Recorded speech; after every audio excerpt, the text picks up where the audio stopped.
Halo, shalom saudara yang kekasih di dalam Tuhan Yesus. Selamat pagi, apa kabar? Nah, hari ini saya menggantikan Ibu Uti ya, Ibu Uti Watimena, karena Ibu Uti hari ini akan pergi ke rumah sakit untuk periksa ya. Tadi tolong doakan karena sudah batuk beberapa hampir 2 bulan ini batuk ya saudara. Jadi beliau lagi mau pergi periksa paru-parunya. Nah, hari ini saya yang akan menemani saudara sekalian ya, dan kita mengucap syukur kepada Tuhan karena Tuhan itu baik. Kalau kita ada saat ini sebagaimana kita ada itu oleh karena anugerah Tuhan, itu oleh karena penyertaan Tuhan di dalam kehidupan kita. Nah, saudara yang kekasih, saya memang tidak bisa main gitar seperti Ibu Uti ya, bisa menyanyi ya. Tetapi hari ini mari kita mau mulai hari ini bersama dengan Tuhan, mari kita berdoa. Bapa yang kekasih di dalam Tuhan Yesus, kami sungguh mengucap syukur kepadamu karena Tuhan Yesus baik, dan kami mau menyerahkan hari ini hidup kami sepenuhnya ke dalam tangan Tuhan, dalam pimpinan, dalam penyertaan, dan juga di dalam penyediaan-Mu Tuhan. Dan kami percaya bahwa kami akan aman, kami akan tak kekurangan, dan segala sesuatu biarlah untuk kemuliaan Tuhan dalam kehidupan kami sehari ini.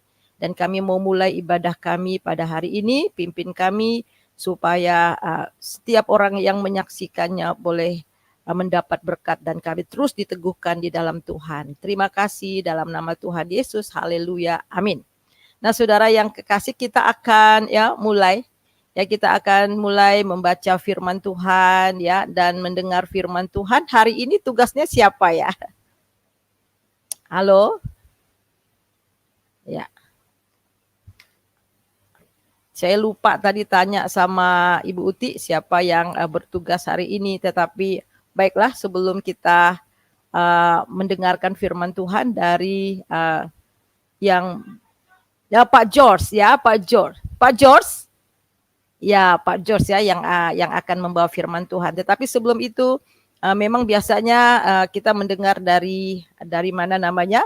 Dari Mazmur. Tetapi hari ini saya ingin membagikan firman Tuhan ya, kita baca bersama-sama, yaitu dari kita baca di dalam Kolose ya. Mari kita baca di dalam Kolose. Mari kita buka Alkitab kita dari Kolose pasal yang pertama ya, ayat yang ketiga sampai ayat yang ke-13, demikian bunyinya. Ucapan syukur dan doa.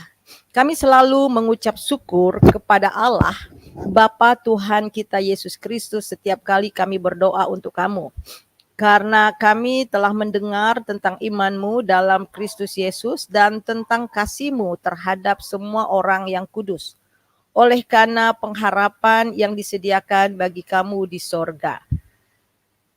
Tentang pengharapan itu telah lebih dahulu kami dengar dalam firman kebenaran, yaitu Injil, yang sudah sampai kepada kamu. Injil itu berbuah dan berkembang di seluruh dunia.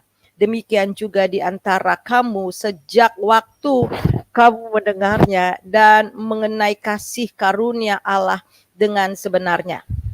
Semuanya ini telah kami ketahui, dan Epafras, kawan pelayan yang kami kasihi, yang bagi kamu adalah pelayan Kristus yang setia. Dialah yang telah menyatakan kepada kami kasih-Mu dalam roh. Sebab itu sejak waktu kami mendengarnya, kami tiada berhenti-henti berdoa untuk kamu. Kami meminta supaya kamu menerima segala hikmat dan pengertian yang benar, untuk mengetahui kehendak Tuhan dengan sempurna, sehingga hidupmu layak di hadapannya, serta berkenan kepadanya dalam segala hal. Dan kamu memberi buah dalam segala pekerjaan yang baik, dan bertumbuh dalam pengetahuan yang benar tentang Allah, dan dikuatkan dalam segala kekuatan oleh kuasa kemuliaannya, untuk menanggung segala sesuatu dengan tekun dan sabar, dan mengucap syukur dengan sukacita kepada Bapa yang melayakkan kamu untuk mendapatkan bagian dalam apa yang ditentukan untuk orang-orang kudus di dalam kerajaan terang. Ia telah melepaskan kita dari kuasa kegelapan dan memindahkan kita ke dalam kerajaan anaknya yang kekasih. Di dalam dia kita memiliki penebusan, yaitu pengampunan dosa. Nah saudara yang kekasih, kita melihat di dalam ayat, kita lihat di dalam ayat yang ke-12, dan mengucap syukur dengan sukacita kepada Bapa yang melayakkan kamu untuk mendapatkan bagian dalam apa yang ditentukan untuk orang-orang kudus dalam kerajaan Allah. Wah, luar biasa ya saudara, kita yang sudah diselamatkan di dalam Tuhan Yesus Kristus, dan kita juga di sini dikatakan, minta maaf ya lagi pilek, dan di sini juga dikatakan bahwa kita telah mendapat bagian di dalam kerajaannya. Dan ia telah melepaskan kita dari kuasa kegelapan. Itu artinya kita yang sudah di dalam Kristus, kita dilepaskan dari kuasa kegelapan dan kemudian memindahkan kita ke dalam kerajaan anaknya yang kekasih. Luar biasa. Ini satu kepastian yang sangat luar biasa di dalam Tuhan. Oke, kita akan panggil Bapak George. Halo Bapak George, apakah sudah ada di sini? Halo. Sorry. Halo.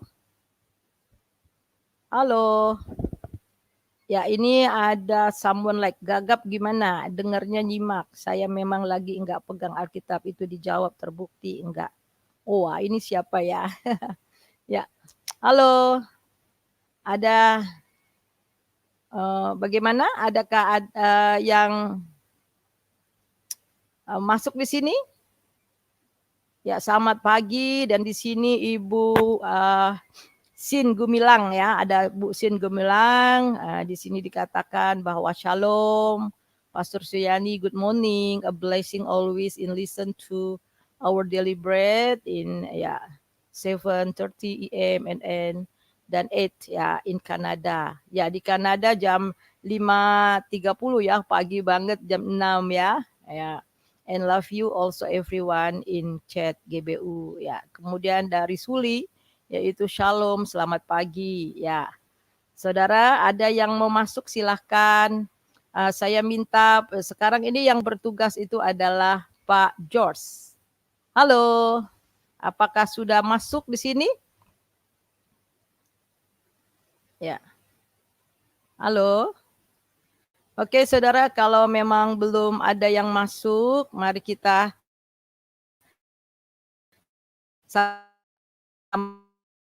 akan membahas kebenaran firman Tuhan. Jadi saudara, kita melihat di sini bagaimana jemaat yang ada di Kolose ini, kita melihat ucapan syukur dan doa. Mereka ini adalah orang-orang yang baru percaya. Di dalam ayat yang keempat, karena kami telah mendengar tentang imanmu dalam Kristus Yesus dan tentang kasihmu terhadap semua orang kudus. Jadi ketika mereka percaya kepada Tuhan Yesus, dan di sini dikatakan bahwa Paulus, rasul-rasul, mendengar bagaimana iman mereka di dalam Kristus itu bertumbuh. Dan bukan hanya iman kepada Tuhan Yesus, tetapi kasih ya. Kasih mereka terhadap semua orang kudus. Dan kemudian oleh karena pengharapan yang disediakan bagi kamu di sorga. Tentang pengharapan itu telah lebih dahulu kamu dengar dalam firman kebenaran, yaitu Injil. Jadi kita melihat di sini bagaimana jemaat yang di Kolose ini mereka bertumbuh di dalam iman dan juga di dalam kasih. Nah, tahukah saudara bahwa tingkat pertumbuhan iman yang kalau menurut saya tingkat pertumbuhan iman yang paling tinggi itu adalah kasih. Nah, itu dapat kita melihat ya. Kita melihat itu di dalam 2 Petrus pasal yang kedua. Kita lihat 2 Petrus pasal yang kedua, kita melihat di dalam ayat yang mulai dari ayat yang keempat. Dengan jalan itu ia telah menganugerahkan kepada kita janji-janji yang berharga, yang sangat besar, supaya olehnya kamu boleh mengambil bagian dalam kodrat ilahi, ya, dalam kodrat ilahi, dan luput dari hawa nafsu dunia yang membinasakan dunia. Jadi orang-orang Kolose itu mereka bertumbuh di dalam iman, dan di sini dikatakan bahwa kita mengenal Tuhan, orang-orang Kolose dan juga kita juga yang mengenal Tuhan itu oleh karena anugerah Tuhan semata-mata. Dan di sini dikatakan kita memperoleh bagian dalam kodrat ilahi. Wah, luar biasa. Jadi mendapat kodrat ilahi. Apa itu kodrat ilahi? Karena apa? Karena ketika kita percaya kepada Tuhan Yesus, kita menerima Roh Kudus. Ada kodrat ilahi dalam hidup kita. Jadi kita ini mempunyai manusia roh. Nah, manusia roh kita inilah yang kita harus hidupi. Dan ada kodrat ilahi yang tinggal dalam kita. Alkitab mengatakan bahwa tidak tahukah kamu bahwa kamu itu adalah bait Allah, di mana Roh Kudus tinggal di dalam kamu. Dan kemudian kita melihat di dalam ayat yang keempat, dan dengan jalan ia telah menganugerahkan kepada kita janji-janji yang berharga, yang sangat besar, supaya olehnya kamu boleh mengambil bagian dalam kodrat ilahi dan luput dari hawa nafsu duniawi yang membinasakan. Mengapa kita mendapatkan Roh Kudus, ya? Kenapa kita dimateraikan oleh Roh Kudus dan kita mendapatkan kodrat ilahi itu? Supaya kita luput dari hawa nafsu yang membinasakan. Dan Roh Kudus itulah yang memimpin kita. Roh Kudus itulah yang membimbing kita dari kebenaran kepada kebenaran. Dan Roh Kudus ini juga yang mencegah kita untuk hawa nafsu duniawi. Supaya kita luput dari hawa nafsu duniawi yang membinasakan. Jadi Paulus pernah mengatakan bahwa aku manusia celaka. Aku ingin berbuat baik, tetapi yang jahat aku perbuat. Jadi setiap kali dia merasa letih bergumul melawan daging ini. Tetapi akhirnya dia katakan syukur kepada Allah oleh Yesus Kristus. Ya, jadi Yesus Kristus dan oleh Roh Kudusnya yang ada di dalam kita. Inilah yang memampukan kita untuk bertumbuh luar biasa di dalam iman. Dan juga luput dari hawa nafsu yang membinasakan. Ada banyak orang bilang begini, wah enak ya orang Kristen, ya. Wah enak ya orang Kristen diselamatkan karena iman percaya. Mereka bikin dosa seenaknya, nggak apa-apa, yang penting dosanya sudah diampuni. Oh enggak saudara. Enggak seperti itu, sama sekali tidak seperti itu. Alkitab jelas mengatakan, ya, kalau kita melihat di dalam Roma pasal yang ke-6, ya Roma pasal yang ke-6 kita melihat saudara di dalam ayat pertama. Jika demikian, apakah yang hendak kita katakan? Bolehkah kita bertekun dalam dosa supaya semakin bertambah kasih karunia itu? Ya bolehkah kita bertekun dalam dosa supaya kasih karunia? Kan orang Kristen diselamatkan karena kasih karunia, bukan perbuatan baik. Kalau gitu boleh dong bertekun dalam dosa supaya kasih karunia semakin bertambah. Sekali-kali tidak, artinya sama sekali tidak boleh. Sebab kita di sini dikatakan, ya, sekali-kali tidak. Bukankah kita telah mati bagi dosa? Sebab kita sudah mati bagi dosa. Bagaimana kita masih dapat hidup di dalam dosa? Di dalam Kolose pasal yang pertama, dalam ayat yang ke-13-14, kita sudah dipindahkan dari kerajaan kegelapan dan masuk ke dalam kerajaannya yang kekasih. Jadi posisi kita sekarang ini adalah bukan lagi tinggal dalam hidup kegelapan, tetapi hidup di dalam kerajaan anaknya. Nah, ketika kita telah berpindah yang sangat luar biasa saudara, kita menerima kodrat ilahi itu. Kita menerima Roh Kudus. Kita dimateraikan. Ada Roh Kudus tinggal dalam kita. Nah inilah yang memampukan kita untuk kita hidup kudus. Roh Kudus inilah yang memampukan kita untuk kita menang berkemenangan melawan dosa. Roh Kudus itu juga lah yang menolong kita untuk kita terus bertumbuh di dalam kebenaran. Oleh sebab itu bagian kita hanya mendengar, taat apa yang dikatakan Roh Kudus hari demi hari. Dan kita kembali lagi di dalam Petrus, ya. Kita lihat lagi dalam Petrus 2 Petrus. Nah, karena keadaan kita seperti inilah di dalam ayat yang kelima, 2 Petrus 1 ayat yang kelima. Justru karena itu kamu harus dengan sungguh-sungguh berusaha. Jadi bolehkah tekun dalam dosa? Oh no, tidak boleh. Karena kita sudah berpindah dari gelap kepada terang. Kita sudah berpindah dari maut kepada hidup. Dan kita ini adalah bait Allah di mana Roh Allah tinggal dalam kita. Dan kita sudah mati bagi dosa dan hidup bagi Allah. Nah justru itu, justru posisi kita yang sekarang sebagai anak Allah. Sebagai anak-anak kerajaan, sebagai orang-orang terang di dalam Tuhan, justru itu. Ya, justru itu kita melihat ya, kamu harus dengan sungguh-sungguh berusaha. Ya, kamu harus dengan sungguh-sungguh berusaha. Maaf, karena justru karena itu kamu harus dengan sungguh-sungguh berusaha. Artinya apa?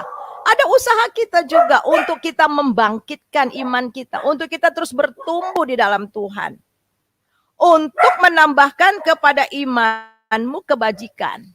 Jadi ada pertumbuhan, ada progressing, saudara, ada progressing, ya, ada progressing. Dan di sini dikatakan dari iman kepada kebajikan, kepada kebaikan-kebaikan, dan kemudian kepada kebajikan pengetahuan, ya, kepada kebaikan, kebajikan, kepada pengetahuan. Kita harus bertumbuh juga di dalam pengetahuan. Pengetahuan tentang apa? Pengetahuan tentang anak Allah, ya, pengetahuan tentang anak Allah. Jadi harus belajar. Jadi orang Kristen itu yang sudah percaya itu harus benar-benar belajar firman Tuhan, merenungkan firman Tuhan siang dan malam. Ya, supaya kita bertumbuh dan juga pengetahuan kita tentang Tuhan itu bertumbuh. Ya, ada banyak orang Kristen gak pernah baca Alkitab. Mereka hanya baca Alkitab pada waktu pergi ke gereja atau dengar firman Tuhan. Tapi hari-hari mereka gak pernah dengar, nggak pernah baca. Nah, bagaimana mereka bisa bertumbuh dalam pengetahuan akan Tuhan? Bagaimana bisa mereka bertumbuh dalam pengenalan akan Tuhan? Sebab itu jelas di dalam Kolose, dalam pembacaan kita tadi, ya, di mana orang-orang di Kolose ini mereka bukan hanya bertumbuh dalam iman dan kasih, tetapi mereka juga bertumbuh di dalam pengetahuan akan Tuhan dan juga di dalam segala perbuatan baik. Mari kita lihat kembali dalam Kolose. Kita melihat di sini, dialah yang telah menyatakan kepada kami kasih-Mu dalam roh. Sebab itu sejak kami mendengar, kami tiada berhenti-henti berdoa untuk kamu. Kami meminta supaya kamu menerima segala hikmat dan pengertian yang benar untuk mengetahui kehendak Tuhan dengan sempurna, sehingga hidupmu layak di hadapannya dan berkenan kepadanya dalam segala hal. Jadi betul-betul kita layak, hidup dalam layak dengan bersama dengan Tuhan dalam segala hal. Hidup berkenan. Jadi orang Kristen itu tidak punya dua dunia. Di rumah lain, tetapi di gereja lain, di tempat bisnis lain. Kita hanya punya satu dunia, yaitu dunia Tuhan. Itu artinya dunia anak-anak Tuhan. Di dalam dilihat atau tidak dilihat orang, kita tetap mengerjakan keselamatan itu. Kita tetap bertekun di dalam iman kita kepada Tuhan Yesus dan terus bertumbuh. Dan di sini dikatakan, dan memberi buah dalam segala pekerjaan yang baik. Jadi iman kepada kebajikan. Sehingga kita berbuah di dalam segala kebaikan. Dan kemudian bertumbuh dalam pengetahuan yang benar tentang anak Allah. Tentang Allah. Allah yang benar itu adalah Allah di dalam Yesus. Sehingga kita bertumbuh dengan benar. Bertumbuh dalam pengenalan akan Tuhan. Nah, bagaimana kita nggak bisa mengenal Tuhan dengan baik kalau firman bukan menjadi, Alkitab ini bukan menjadi sesuatu yang favorit bagi kita. Saya ingat dulu waktu saya masih muda ya. Saya masih muda, udah lama banget ya. Tahun berapa ya? Tahun 84 ya. Tahun 84 udah lama ya, 1984. Jadi saya itu kuliah sekolah di Filipina dan kemudian saya lanjut ke Amerika. Nah, ya, saya punya pacar ya, anak Tuhan juga ya, di Filipina. Nah, saudara, zaman dulu itu kan belum ada kayak begini ya. Bisa video call, bisa WA ya. Pada zaman dulu itu emang teleponnya pakai koin gitu ya. Nah, saudara, apa yang jadi? Jadi saya itu ya, telepon dari Amerika ke sana, wah luar biasa, mahal banget ya. Dan pacar saya yang adalah suami saya ya, akhirnya dia itu menulis surat, misalnya kalau pagi good morning, saat teduh saya ini, nanti dia pergi, oh ini udah waktunya untuk belajar, semua. Jadi kayak seperti apa ya, buku harian ya, setiap jam apa dia ketemu siapa, dia ngomong apa dengan teman, dia ceritakan semua ya saudara. Dan saya nggak harus tunggu dibalas dulu ya, dia terus satu minggu itu saya bisa dapat 4 apa 5 surat ya. Dan saudara mau tahu, dan saya baca ulang ya. Sambil tiduran saya baca, kadang-kadang ketawa sendiri, senyum sendiri, ya namanya lagi kesem-sem. Nah saudara, kenapa? Karena saya mengasihi pacar saya itu, tunangan saya itu, saya mengasihi dia, sehingga perkata-kata, bahkan kata-katanya saya hafal. Nah bagaimana dengan kita? Apa jadi film hidup kita?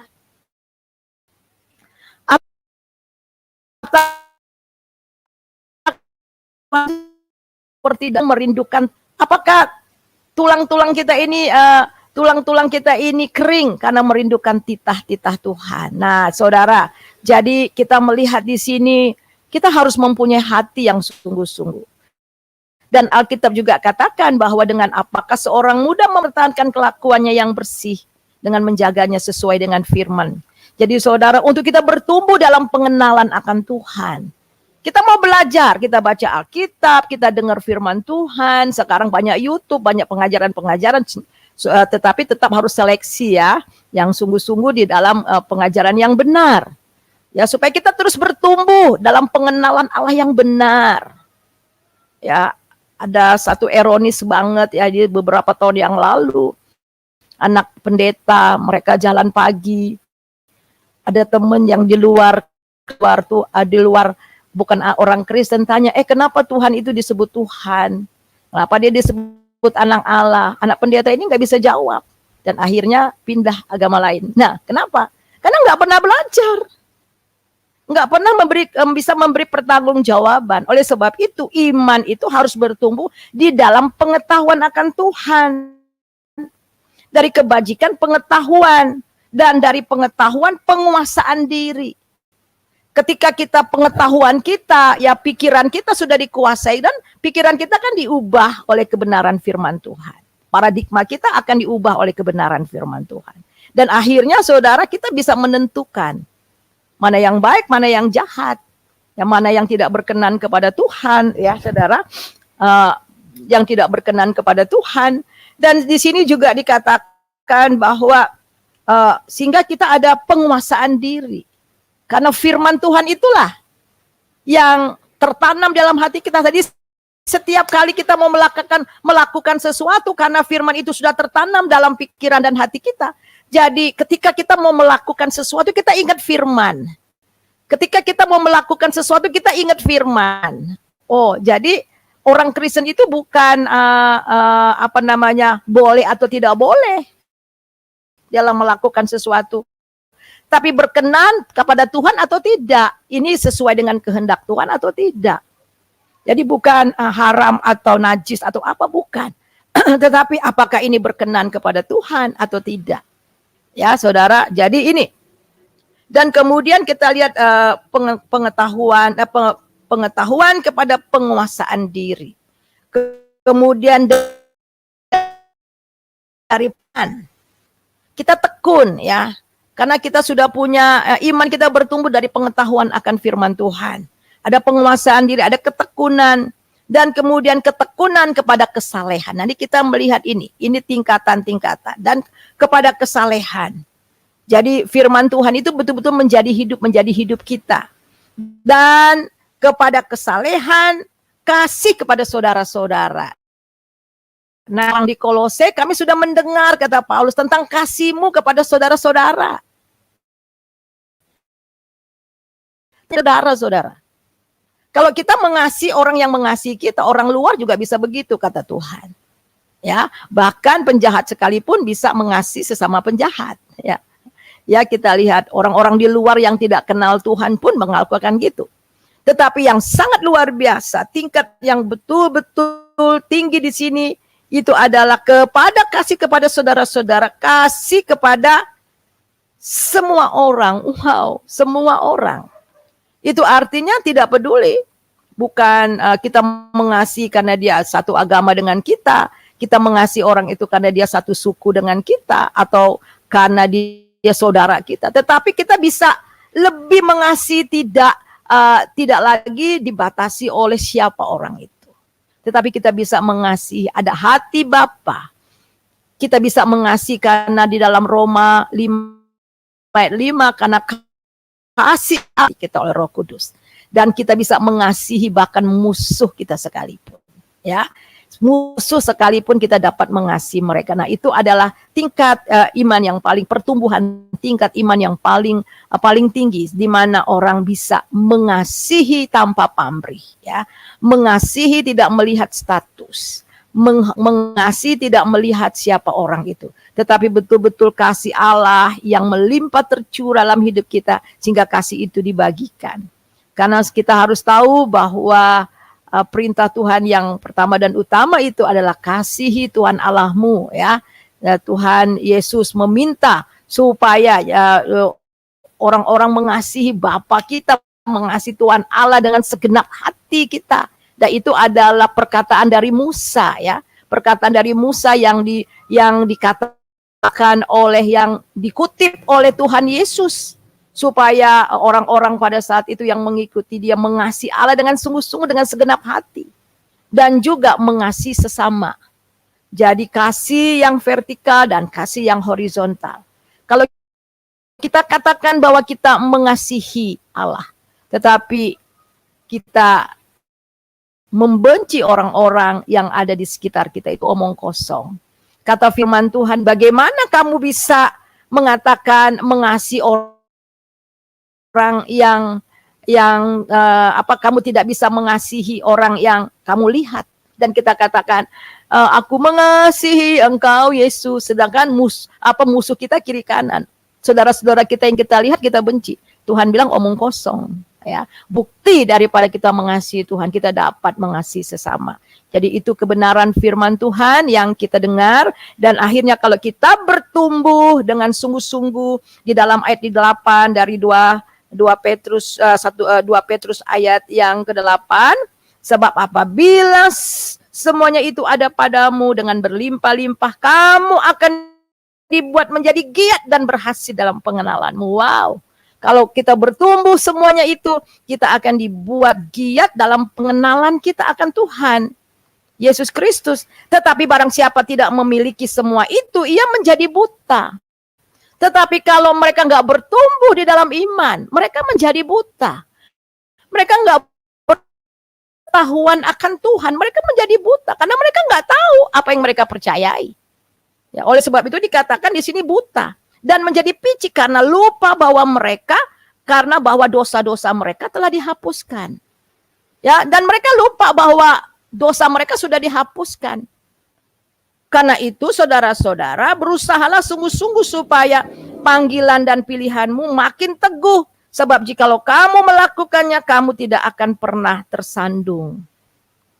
Dengan demikian kepada kamu akan dikaruniakan hak penuh untuk memasuki kerajaan kekal, yaitu kerajaan Tuhan dan juru selamat kita, Yesus Kristus. Jadi itu saudara, dan kita tidak heran mengapa ada banyak orang akhirnya menyangkal Tuhan, meninggalkan Tuhan Yesus, ya karena mereka nggak bertumbuh dalam pengetahuan, mereka nggak bertumbuh dalam pengenalan akan Tuhan, dan akhirnya kita melihat mereka lupa bahwa dosa-dosa mereka sudah diampuni, mereka menjadi picik dan akhirnya mereka tersandung. Jadi mari saudara, kita yang sudah berpindah dari maut kepada hidup, dari gelap kepada terang, dari kerajaan kegelapan masuk dalam kerajaan anaknya, mari kita terus bertumbuh di dalam karakter ilahi, dari iman kepada kebajikan, kebajikan kepada pengetahuan, pengetahuan kepada penguasaan diri kepada ketekunan,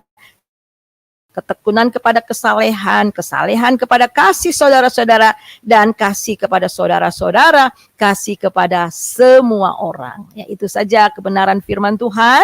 Ya, silahkan siapa yang mau masuk ya saudara di sini, yang mau masuk room silakan. Minta maaf, ini saya baru belajar, saya nggak pernah ini ya, biasanya saya cuma pakai HP ya. Ini ada Pak ya, Nazara. Halo, shalom Pak Nazara. Ya. Halo, selamat pagi Ibu Oh, Pendeta. selamat pagi. Dan ini juga ada apa namanya, Ibu Cynthia ya, dan juga Pak Jos. Aduh, Pak Jos minta maaf tadi ditunggu ya. Jadi minta Pak Jos dulu deh tambahkan ya, karena kebetulan sebenarnya Pak Jos yang bawa firman Tuhan ya. Tadi karena belum masuk, jadi akhirnya saya tackle. Silakan Ya, Pak Jos, Shalom, nanti Pak Nazara buat Cynthia. Ya, Shalom Bu. Saya ya, juga sudah Shalom. siap Bu. Saya sudah siap. Oh gitu. Cuman nggak ada Maklum ya. linknya. Nggak ada linknya. Oh, I'm so sorry. Ya, maklum ini saya Ibu Uti kan mau pergi ke rumah sakit. Jadi Iya. saya diserahkan begitu aja. Ini ya, saya nggak ngerti ini. This is the first time I use this, you know. Jadi saya biasanya hanya pakai HP. Oke, sekarang saya serahkan kepada. It's okay. Sekarang serahkan kepada Pak George ya. Apa yang mau disampaikan silakan. Nanti kita bisa diskusi bersama. Ya, silakan. Ya, mengucap syukur dalam segala hal aja Bu. Jadi saya mau menanggapi renungan dari Bu Suryani, bagus sekali. Jadi kita itu harus kalau Tuhan Yesus seperti anak kecil, jadi apa adanya. Jadi kita itu harus ini punya integritas. Jadi punya integritas diri. Jadi kalau sederhananya apa adanya lah di hadapan Tuhan. Jadi luar dalam itu sama. Jadi Tuhan tuh bukan melihat dari kita punya gaya, model, dimanapun saja, dilihat maupun tidak dilihat Tuhan. Jadi yang namanya integritas itu sama karena Tuhan melihat hati. Bagus sekali Bu renungannya Bu. Jadi jangan sampai kita itu jadi anak Tuhan tuh pakai topeng. Jadi lepas. Iya betul. Kita punya topeng. Iya. Jadi apa adanya, inilah aku Tuhan, apa adanya. Jadi nggak beban. Nggak bersandiwara dalam diri kita sendiri, apalagi Tuhan melihat itu pasti Tuhan tuh melihat hati kita. Itu juga bagi saya itu terus belajar untuk berintegritas di hadapan Tuhan. Tuhan nggak melihat bagaimanapun kita ya, tapi melihat hati. Betul, bagus sekali renungan tadi itu Bu. Jadi kita di tempat kerjaan kah? Kita di gereja kah? Jangan sampai kita itu jadi anak Tuhan cuma di gereja kan? Atau di perkumpulan-perkumpulan, waduh kalau kayak malaikat, waduh hati-hati ngomongnya aja. Tapi kalau kalau sudah di luar, jadi orang ini nggak beda. Ini orang Kristen, orang beragama ya. Ya itu. Tapi ini Bu, ada satu doktrin Bu, yang banyak doktrin kah? Jadi begini. Saya melihat ini orang ini juga setia di dalam Tuhan. Setia di dalam Tuhan. Ya, terus setia sekali di dalam Tuhan. Kemudian mengikuti satu, saya nggak mau sebut, saya tahu, nggak mau sebut. Dia itu ya doa puasa juga dijalanin. Terus pagi subuh-subuh juga bangun. Tiap hari, tiap pagi itu perjamuan kudus. Nah, ini yang salahnya ini. Dia cuma mengejar berkat. Mengejar berkat. Kalau dia lakukan ritual ini, niscaya akan tergabul katanya. Nah, ini dia. Jadi dia itu kok, orang ini kenapa ya? Saya juga bingung. Orang ini kenapa ya? Mau nyakiti hati orang, nyakiti. Mau berbuat jahat juga berbuat jahat. Loh, kenapa? Saya mikir, ternyata. Tapi agamawi banget gitu ya. Agamawi banget. Jadi agama ini, agamawi banget. Jadi pakai ritual. Oh begini. Jadi andai kata dia itu melakukan kejahatan, dosa menyakiti hati seseorang, setelah itu selesai. Nah, setelahnya itu perbaikan lagi. Mau ngajak makan, mau berbaikan. Nah, padahal Tuhan sudah dengan jelas kan, pergilah, jangan berbuat dosa lagi terhadap perempuan itu kan. Tuhan nggak menghukum, tapi pergilah, jangan berbuat dosa lagi. Kalau ya betul. Iya, itu kan tipe tobat kumat, tidak bisa kan itu. Iya. Ya, itu aja dulu Bu. Itu jadi next time ya, kapan mohon dikasih tahu kapan jadwal saya. Ya, nanti saya kasih. Saya mohon maaf, jadi belum mengerti. Jadi saya bingung juga ini Bu. Saya sudah siap terus gitu ya. Aduh. Saya udah nulis itu. Linknya Iya. mana Bu Suryani? Terus Oh gitu ya, mantap. maklum. Ke- Baru saya baru lihat ini, tapi linknya sekarang sudah ada ya. Iya, ada. Makanya Heeh, saya bisa heeh. masuk. Wah, ini Aduh, ya nggak apa-apa, mengucap syukur dalam segala hal karena renungan iya Ibu itu betul. bagus banget, bagus banget. Iya, Wah, iya, ini ya, iya, ini pelajaran bagi kita anak-anak iya, Tuhan ya. Jadilah berintegritas iya, apa adanya. betul. Mm-mm. Copot topeng itu, copot. Iya, Heeh. betul. Iya, Heeh. muliakan Tuhan dalam tingkah laku Yes, kita. Kita adalah firman yang hidup. Kita itu iya, laksana lukisan, iya. ketika dalam pameran. Nah, ketika dalam Heeh, pameran, wah, orang terpesona, Bu. Lihat, Bu. Nah, dulu saya ketika bawa ke sini tahun berapa ya? iya, 2003 apa 2002, Pak Yusril itu heeh, datang. Beliau kan heeh. suka ini ya, handicraft, suka Hmm. lukisan juga. Nah, ketika satu Oh, kali di ruangan itu ada pameran lukisan, dia sudah bilang sama ajudannya, sudah tinggalkan aja dulu. oh. Saya mau menikmati ini. Kalau saya sudah melihat lukisan yang indah, saya sudah kayak orang gila katanya. Sudah Oh, menikmati banget. oh, Nah, oh, ya. iya, iya. Heeh. Jadi kalau kita lihat satu lukisan yang maha indah, wah, orang kan terkagum-kagum itu.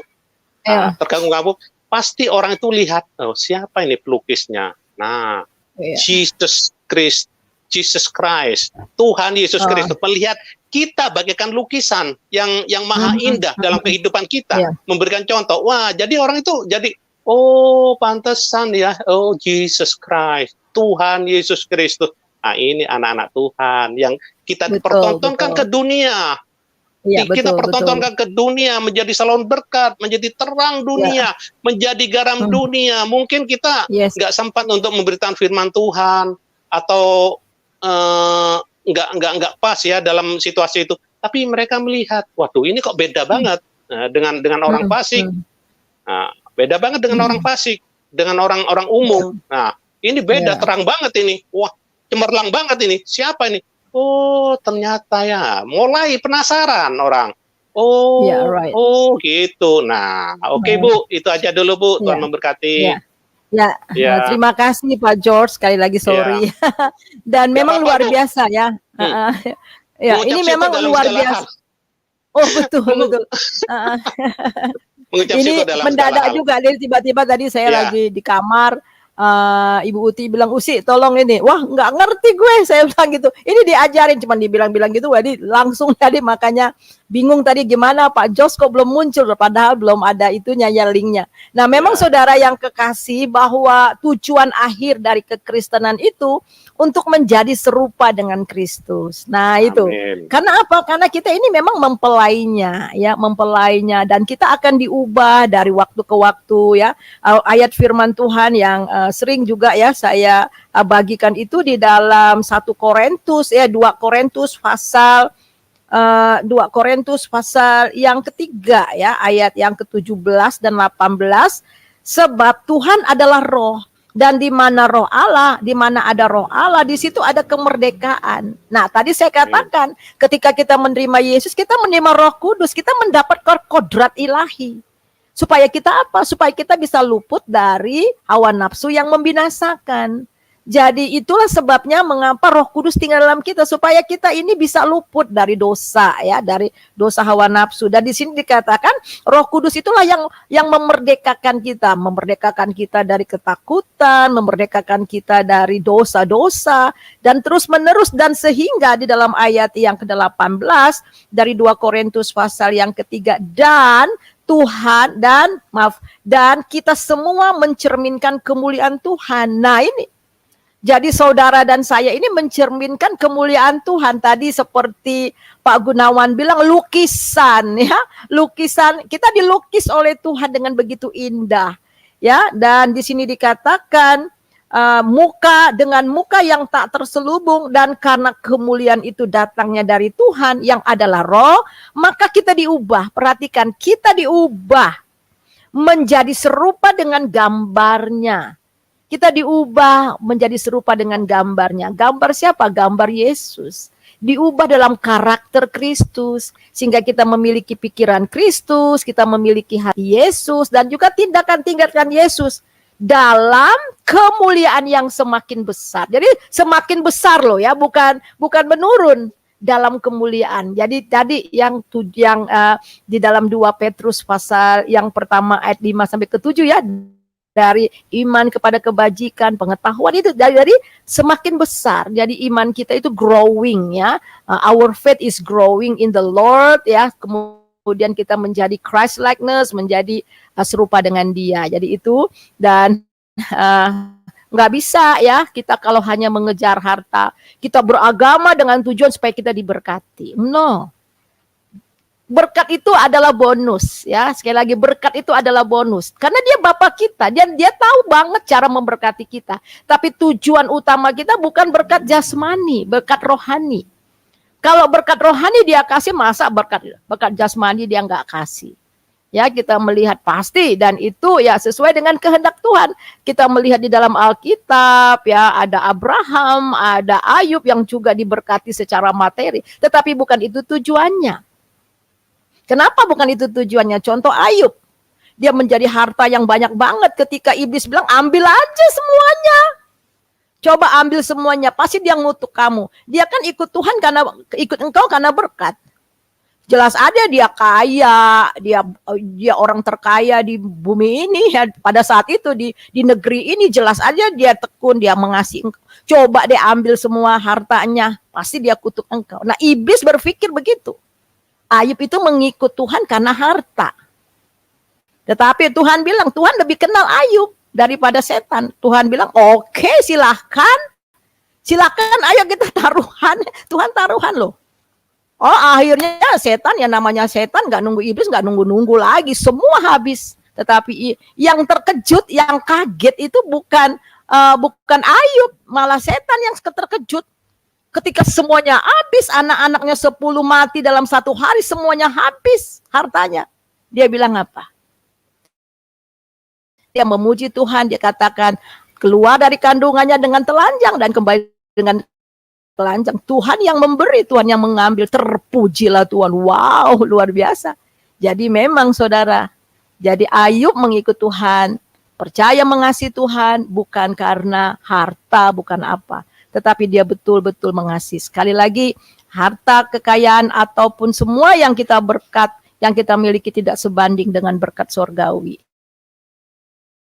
Harta surgawi itu kekal, tetapi harta jasmani itu cuma titipan ya, supaya kita diberkati dan menjadi berkat. Ya, itu saja tambahan saya dari tambahan dari Pak George. Nah, sekarang silakan Pak Nazara ya. Pak Nazara, halo. Silakan. Salam. Ya. Salam. Selamat pagi. Ya. Ya. Gimana kabarnya, Bu? Sehat? Ya, ini saya agak kurang sehat ini, agak flu. Jadi udah 3 hari ini badannya panas, agak batuk-batuk karena kecapean. Udah hampir 2 minggu ini ya, bukan dari awal bulan itu saya udah capek ya, capek banget, keluar terus ya, tiap hari pelayanan dan sebagainya. Iya Pak, Ya. tapi puji itu ya. Amin, Ya. amin, amin. Amin ya. Firmannya bagus sekali, cuma saya tanggapi ini mengenai pelayanan ya. Pelayanan artinya seringkali saya baca di dalam Alkitab itu mendengarkan. Ya. Berarti kita perlu kuping ini kita pergunakan untuk mendengarkan firman Tuhan. Iya, betul. Lalu ada sambungannya, bukan hanya mendengarkan saja, menyimak dan mempraktekannya juga. Iya, dan melakukannya ya. Dan melakukannya. Saya rasa inti yang Ibu sampaikan itu tadi bukan hanya mendengarkan, menyimak dan melakukannya juga. Iya, betul. Kebetulan saya pribadi ini belum lahir sudah jadi Kristen ya. Iya. Iya. Dan istri saya belum lahir udah jadi Islam juga. Tapi iya. Sekarang puji Tuhan, dia ikut Yesus, dia mengikut Yesus. Amin, praise God. Tapi di saat saya belajar firman Tuhan, saya temukan, saya lupa. Ini dah penyakit saya ini, pikun ini Bu, nanti tolong didoakan. Di saat Yesus bertemu dengan pohon ara, lalu pohon tidak berbuah. Yeah. Tapi Yesus katakan dikutuk pohon itu. lalu saya artikan dalam kehidupan saya. Seandainya saya seperti itu sebagai anak Tuhan, apa jadinya saya?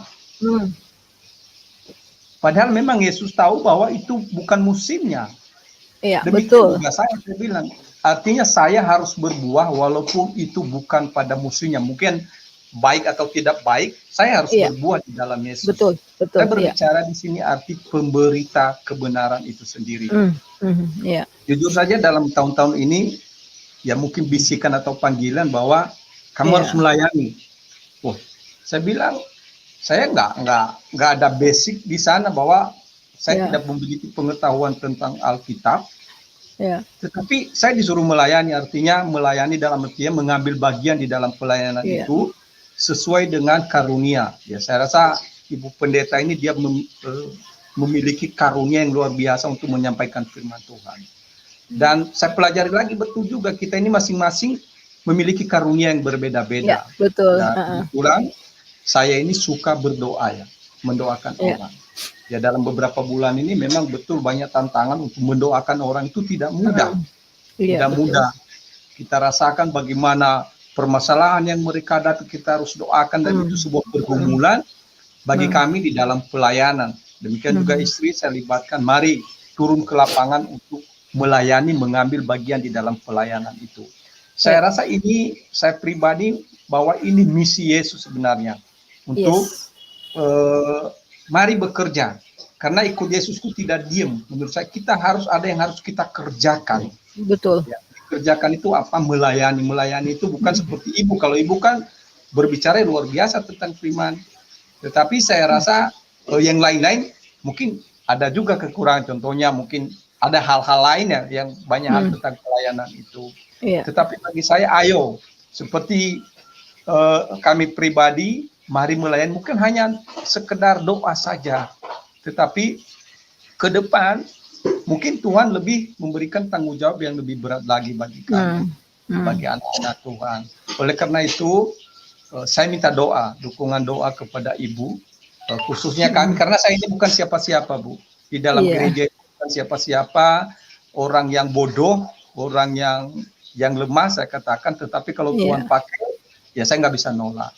Oleh karena itu, tolong Bu didoakan saya dan istri, karena pelayanan kami sekarang ini yang kami dapatkan ini anak-anak Tuhan, maksudnya orang-orang Kristen yang memiliki banyak masalah. Banyak masalah. Padahal saya mau sebenarnya, karena kami ada di Bali, maunya saya mau jalan yang seiman dengan saya. Saya mau memperkenalkan Yesus, tetapi sementara itu yang Tuhan Yesus berikan adalah orang-orang yang seiman. Ternyata saya lihat mereka jauh, artinya mungkin lebih parah daripada orang yang tidak mengenal Yesus, Bu. Iya, karena mereka nggak bertumbuh ya. Iya, dari lahir itu sudah jadi pengikut Yesus, tapi setelah kami terjun di lapangan, tahu-taunya lebih parah, Bu, daripada orang yang tidak mengenal Yesus. Artinya tidak semua ya. Ini yang kami temukan. Dan terus kami telusuri lagi, lebih parah lagi anak-anak Tuhan itu, baik di dalam bertindak, seakan-akan menyepelekan itu bahwa keselamatan itu sudah otomatis. Lalu saya bilang keselamatan itu tidak otomatis, saudara. Ada yang harus kita kerjakan. Ya, artinya ini tantangan bagi kami, khususnya saya pribadi yang kami ada di Pulau Dewata, supaya anak-anak Tuhan yang kenal Yesus itu, supaya mereka, ayo mari bertumbuh di dalam Yesus, ini akhir zaman. Jangan hidup di dalam dosa. Mari kita bersaksi bagi Yesus, khususnya di Pulau Bali ini. Itu adalah anggaplah kesaksian saya yang boleh saya sampaikan pagi hari ini. Tapi saya minta tolong Bu, tolong doakan saya. Saya ini penyakitnya pikun, Bu. Pikunnya gini. Ayat-ayat Alkitab itu begitu mudah sekali terlupakan di dalam pikiran saya. Padahal setiap hari itu saya belajar karena karena kami sambil belajar juga supaya saya diberikan pengetahuan itu, supaya firman itu pikun inilah namanya biar ada ayat-ayat yang menghafal dalam pikiran saya. Itu saja. Terima kasih Pak Nazara. Ya, luar biasa. Dan memang ada beberapa tipe orang Kristen. Yang pertama itu tipe orang Kristen yang keturunan itu ya, Oke. Kristen keturunan. Jadi yang seperti Bapak tadi katakan ya, dari kandungan juga sudah Kristen karena orang tuanya, kakek-kakeknya orang Kristen. Tetapi Betul. belum lahir baru. Nah, orang inilah yang disebut akhirnya setelah dia lahir bertumbuh dia menjadi agama. Nah, tadi Pak Gunawan sudah ungkapkan kelihatannya beragama banget, tapi belum mengenal Tuhan, dia hanya lakukan ritual-ritual, ibadah-ibadah, tetapi pengenalan secara pribadi itu belum ada. Nah, orang Betul. Kristen seperti ini juga perlu diberitakan Injil dan Betul, dibawa betul. untuk terima Yesus sebagai Tuhan dan Juru Selamat. Jadi penginjilan kita itu bukan hanya untuk orang-orang yang di luar Kristen, tetapi dalam Kristen yang namanya agama ya, Betul. tetapi tidak lahir baru.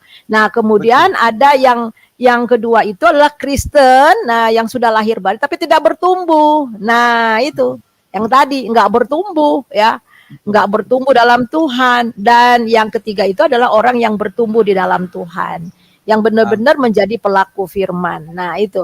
Jadi kita tidak tahu di mana kita berada, apakah kita sekarang tipe yang pertama lahir dari keluarga Kristen tapi kita enggak mengalami Tuhan. Nah, saat itu juga ya, saat ini juga kita harus menerima Yesus sebagai Tuhan dan Juru Selamat. Nah, kalau Amin. kita sudah lahir baru, ya sudah pernah menerima Yesus sebagai Tuhan Juru Selamat, kita harus bertumbuh. Nah, tadi di dalam 2 Petrus 1 itu, karena mereka nggak bertumbuh dan akhirnya mereka lupa bahwa dosa-dosa mereka pernah diampuni gitu loh.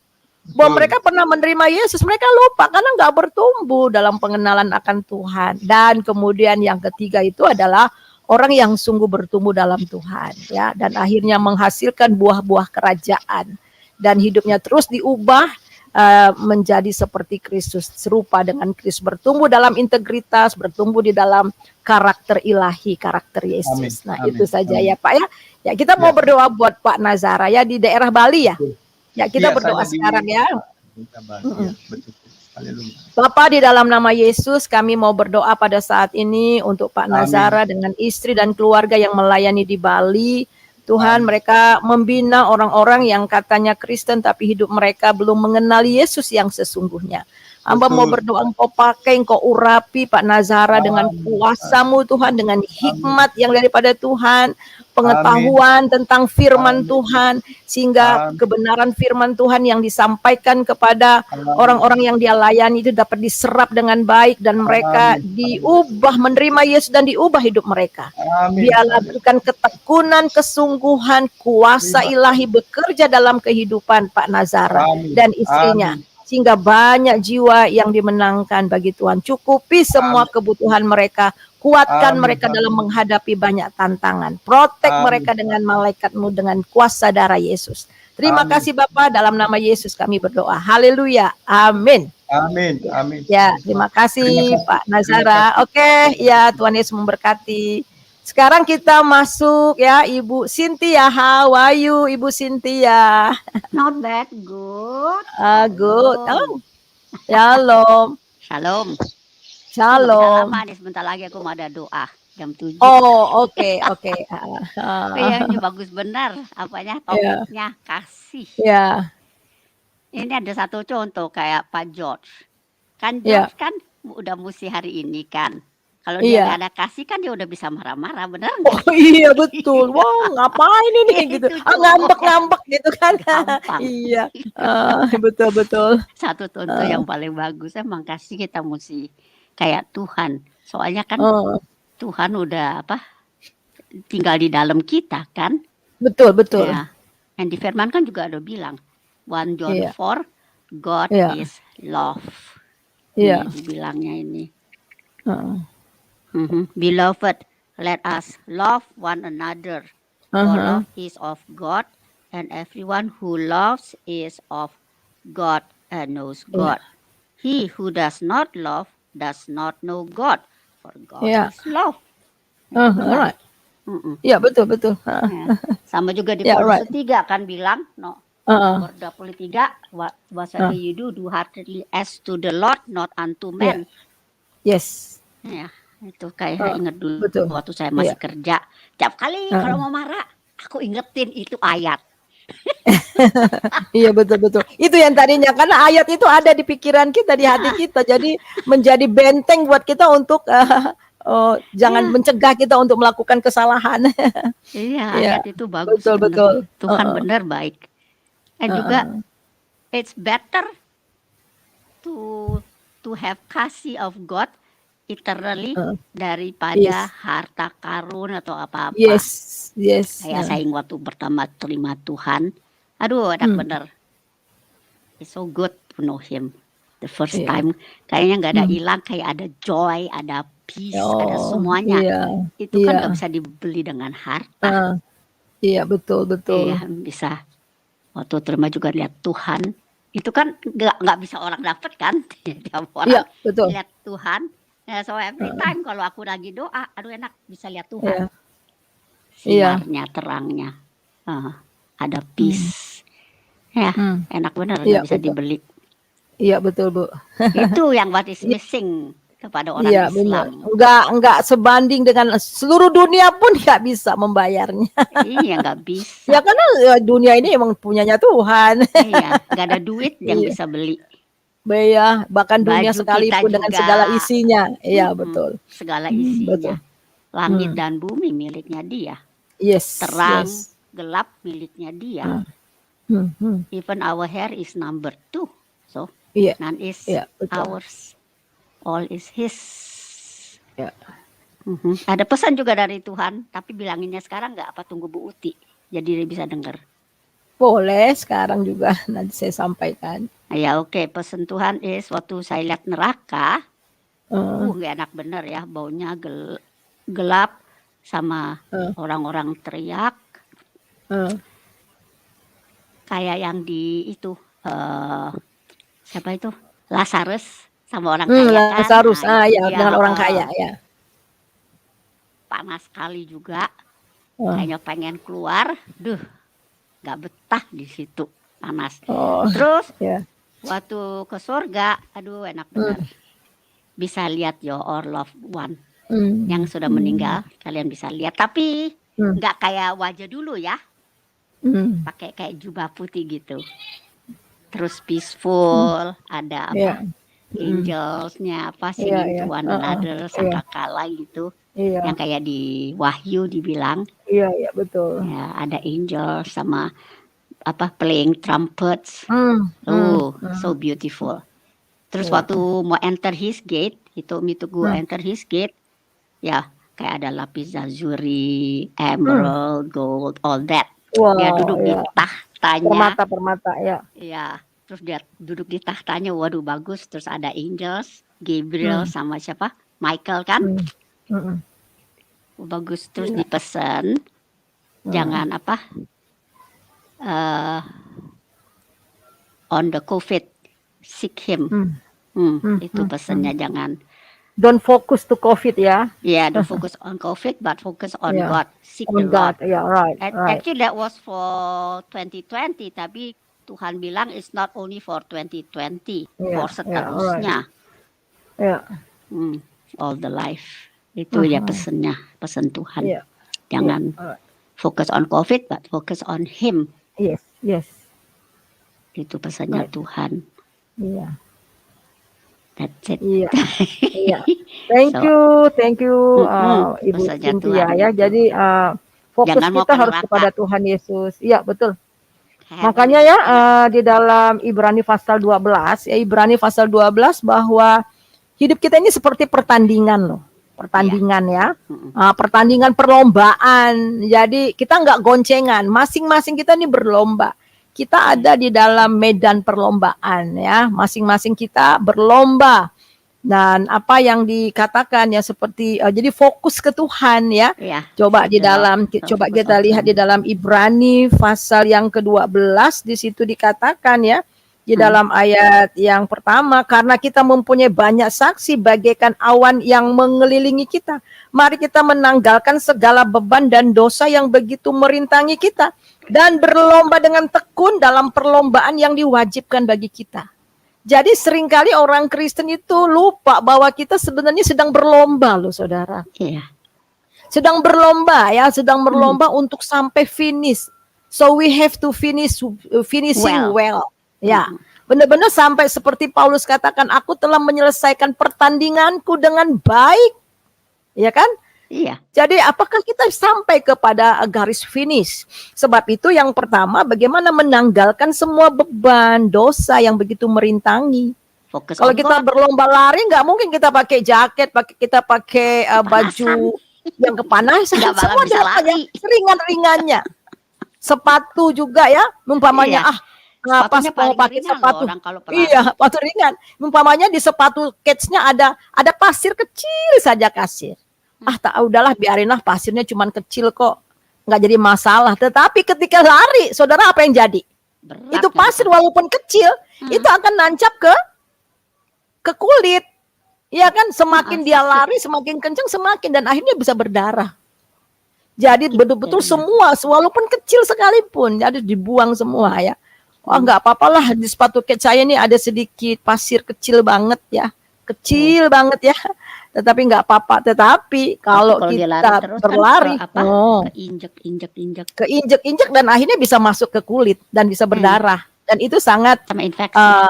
infeksi. Dan ayat yang kedua itu, mari melakukan dengan mata yang tadi, fokus on God, fokus in Jesus ya, melakukan dengan mata yang tertuju kepada Yesus yang memimpin kita. Nah, yang memimpin kita ya dalam iman, yang membawa iman itu kepada kesempurnaan. Rupanya kalau mata kita terus fokus kepada Tuhan, kepada firman Tuhan, Yesus sendiri yang akan membawa kita kepada iman, kepada kesempurnaan. Wah, Ya, amin. jadi bukan kekuatan daging kita. Ingat ada Roh Kudus. Ketika Roh Kudus memberikan keinginan-keinginan ya, desire to love Him ya, to do His will, kita taat saja.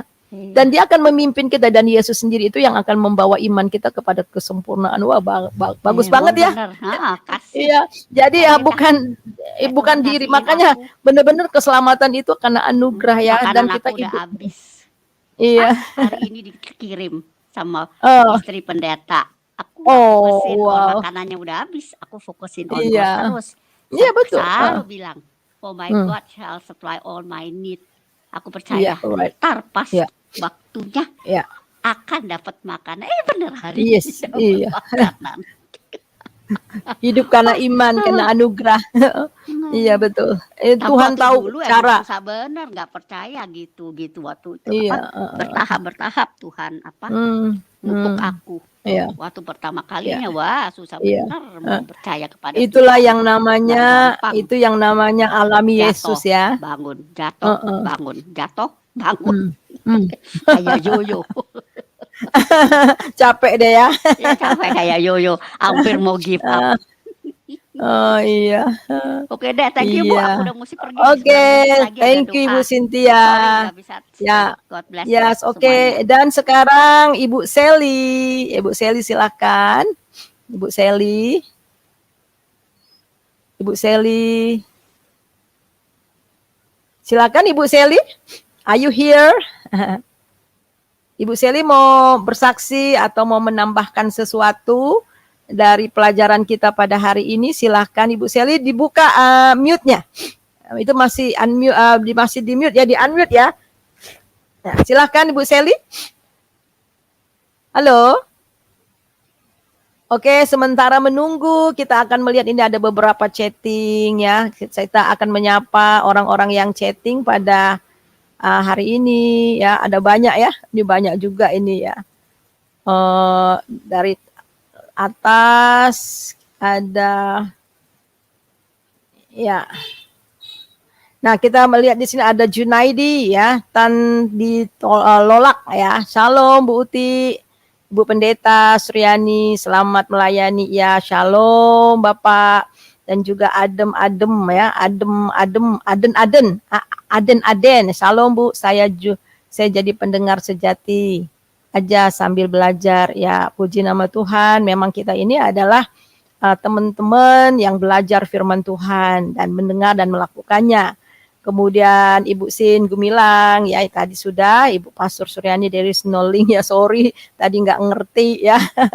Dan kemudian juga dari Saulina Mangungsong, kasihan ya umat ya, semua umat muslim bisa bahasa Arab. Oh, itu pertanyaan ya. Dan kemudian kita lihat juga di sini ada berapa, ada banyak, ada Umami ya, kamera, halo ya, salam juga Ibu Umami, Alpadek, salam, selamat pagi semua ya, salam. 4 lubang 1 batang, itu nggak ngerti maksudnya apa ya. Shalom Bu Suryani, GBU Amin, GBU tu Ibu Saudara Vita Tari, shalom semua, salam Ibu Uti, salam Bu Suryani ya, salam juga Vita Tari ya. Parulian Manulang, terpujilah Tuhan Yesus, yes, amin ya. Kita harus senantiasa memuji Dia. Kemudian kampret, apa nih kampret ciet ya, haleluya ya, haleluya. Gatuso shalom Bapak Aisyah ya, salam Ibu Uti, selamat ya di ruang juga chat ya. Ya kemudian kita lihat ada banyak ya di sini ya, Yesus Tuhanku. Halo shalom. Kemudian Lina Naomi, pagi semua ikut nyimak. Iya pagi Ibu Lina Naomi, apa kabar ya? Kemudian kita lihat juga ya, ada banyak ya, Belungka ya. Ya, oke semuanya teman-teman, dan Angelino Santos ya. Angelino Santos, shalom ya, shalom. Lolita Lita ya, shalom. Ya, Saudara, puji nama Tuhan. Dan bagaimana Ibu Sally, sudah bisa ngomong atau mau tambahkan? Silahkan Ibu Sally. Oke, kalau tidak ada di sini kebetulan ada Pak Teolog Kontekstual, Pak Bagus ya. Jadi sorry ini saya menggantikan Ibu Uti karena Ibu Uti sedang ke rumah sakit. Tolong doakan. Hari ini akan diperiksa paru-parunya karena sudah batuk hampir 2 bulan lebih ya, nggak sembuh-sembuh. Jadi dokter mau ronsen, dia punya paru-paru. Ya, silakan Pak Kontekstual, Pak Bagus, ada yang ingin disampaikan? Silahkan. Ya, salam ya. Bu Suryani. Salam. Ya, Pak ya, Nazara, salam. Pak Jos, dan Bu Sali. Ya, salam. Iya, jadi salam. Memang kalau kita renungkan ya dalam kehidupan kita sebagai orang Kristen, ya, kadang-kadang apa yang terjadi dalam kehidupan kita itu membuat kita itu merasa ada suatu kalau saya bilang tuh suatu kecemasan, ya, ada suatu hal yang membuat kita itu merasa down, ya, rendah diri dalam konotasi yang negatif, kan gitu. Kita merasa tidak mampu dan sebagainya. Ya.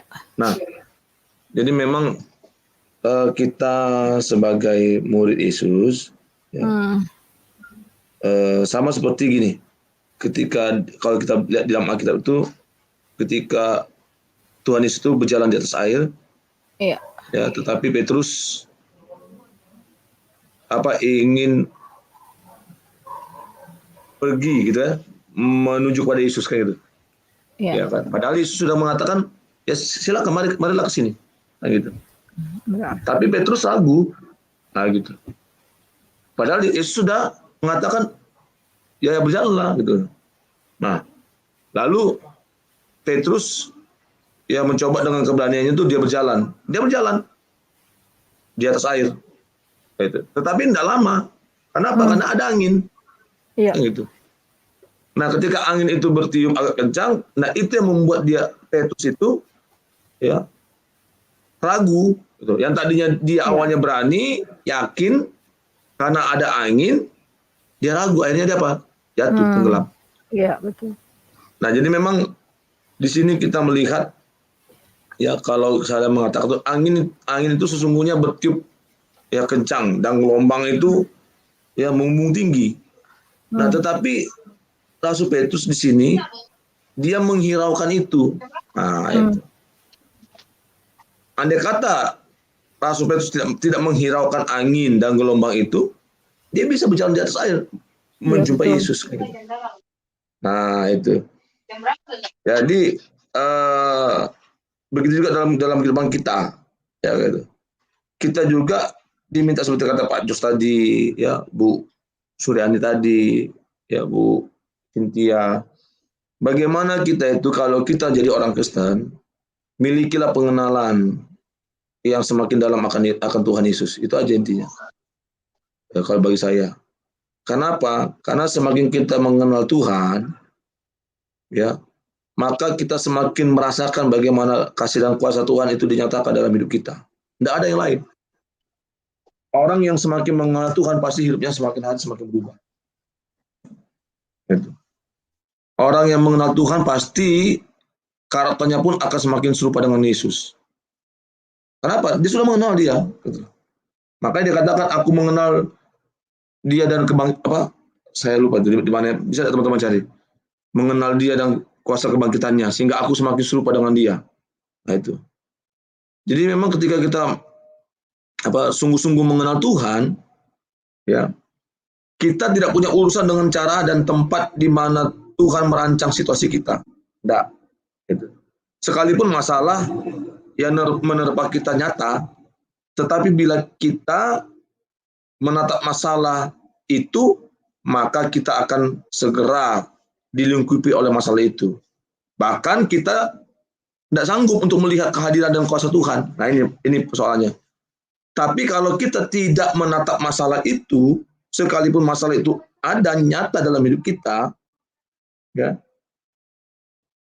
dan kita justru menyerahkannya sama Tuhan, nah di sanalah kita akan mendapatkan kemenangan demi kemenangan. Nah, itu.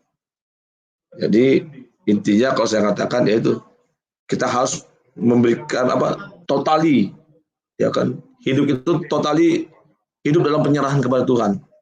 Nah, itu.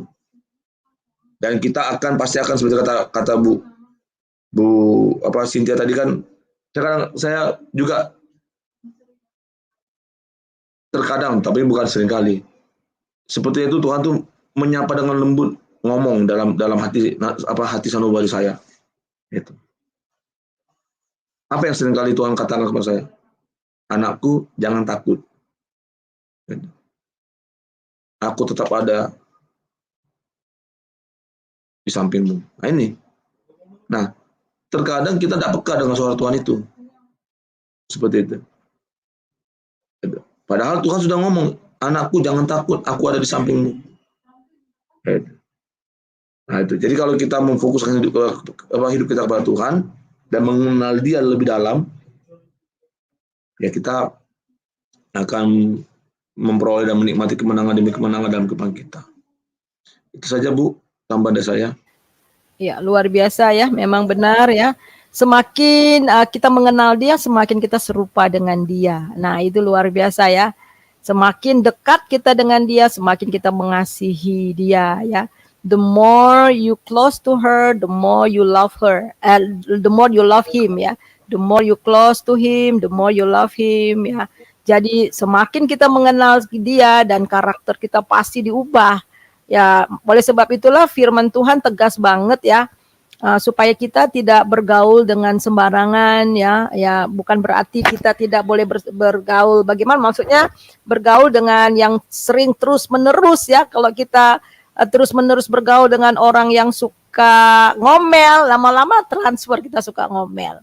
Kalau kita bergaul sama orang yang suka ngeluh, pasti deh lama-lama kita akan serupa dengan dia. Oleh sebab itulah firman Tuhan mengatakan mari kita betul-betul kerinduan kita, I want to know Him, kata Paulus di dalam Filipi pasal 3 yang ke-10 ya, supaya dia menjadi serupa dengan kebangkitan dan kuasa kebangkitannya dan menjadi serupa dengan kematiannya. Ya luar biasa itu ya, yang dibawakan oleh Pak Teolog, Pak Bagus. Terima kasih buat tambahannya, ini sangat luar biasa. Wah, Ibu Sally sudah turun ya, sudah terpental ya. Dan di sini ada Mangupar Manulang. Haleluya, Tuhan Yesus melindungi dan memberkati kita semuanya. Amin ya. Dia adalah Immanuel. Immanuel sampai pada akhir zaman dia tetap melindungi kita. Oke, terima kasih Pak Bagus. Kita akan mendengar dari Ibu Umami. Halo Ibu Umami, apa kabar? Silahkan Ibu Umami dibuka mute-nya. Ya, ada yang ingin disampaikan atau sesuatu yang ingin Ibu sampaikan mengenai firman Tuhan yang kita bahas tadi, silahkan. Shalom Bu semua, shalom. Shalom. Shalom. Ya. Ini boleh apa temanya ini ya Bu? Apa boleh ini tanya Bu? Oh, bertumbuh di dalam Tuhan, bertumbuh ya. Oh. Ya, bertumbuh di dalam iman ya, dan iman kepada kebajikan kepada pengetahuan. Itu saya baca tadi dari Kolose pasal yang pertama, ayat yang pertama sampai ayat yang ke-14 dan 2 Petrus 1 ayat 4 sampai ayat yang ke-7 ya. Mungkin melenceng sedikit boleh. Iya, boleh. Itu apa kita kan kalau kalau sudah hidup di dalam Tuhan Yesus kan dipimpin hidup kita dipimpin oleh Roh Kudus.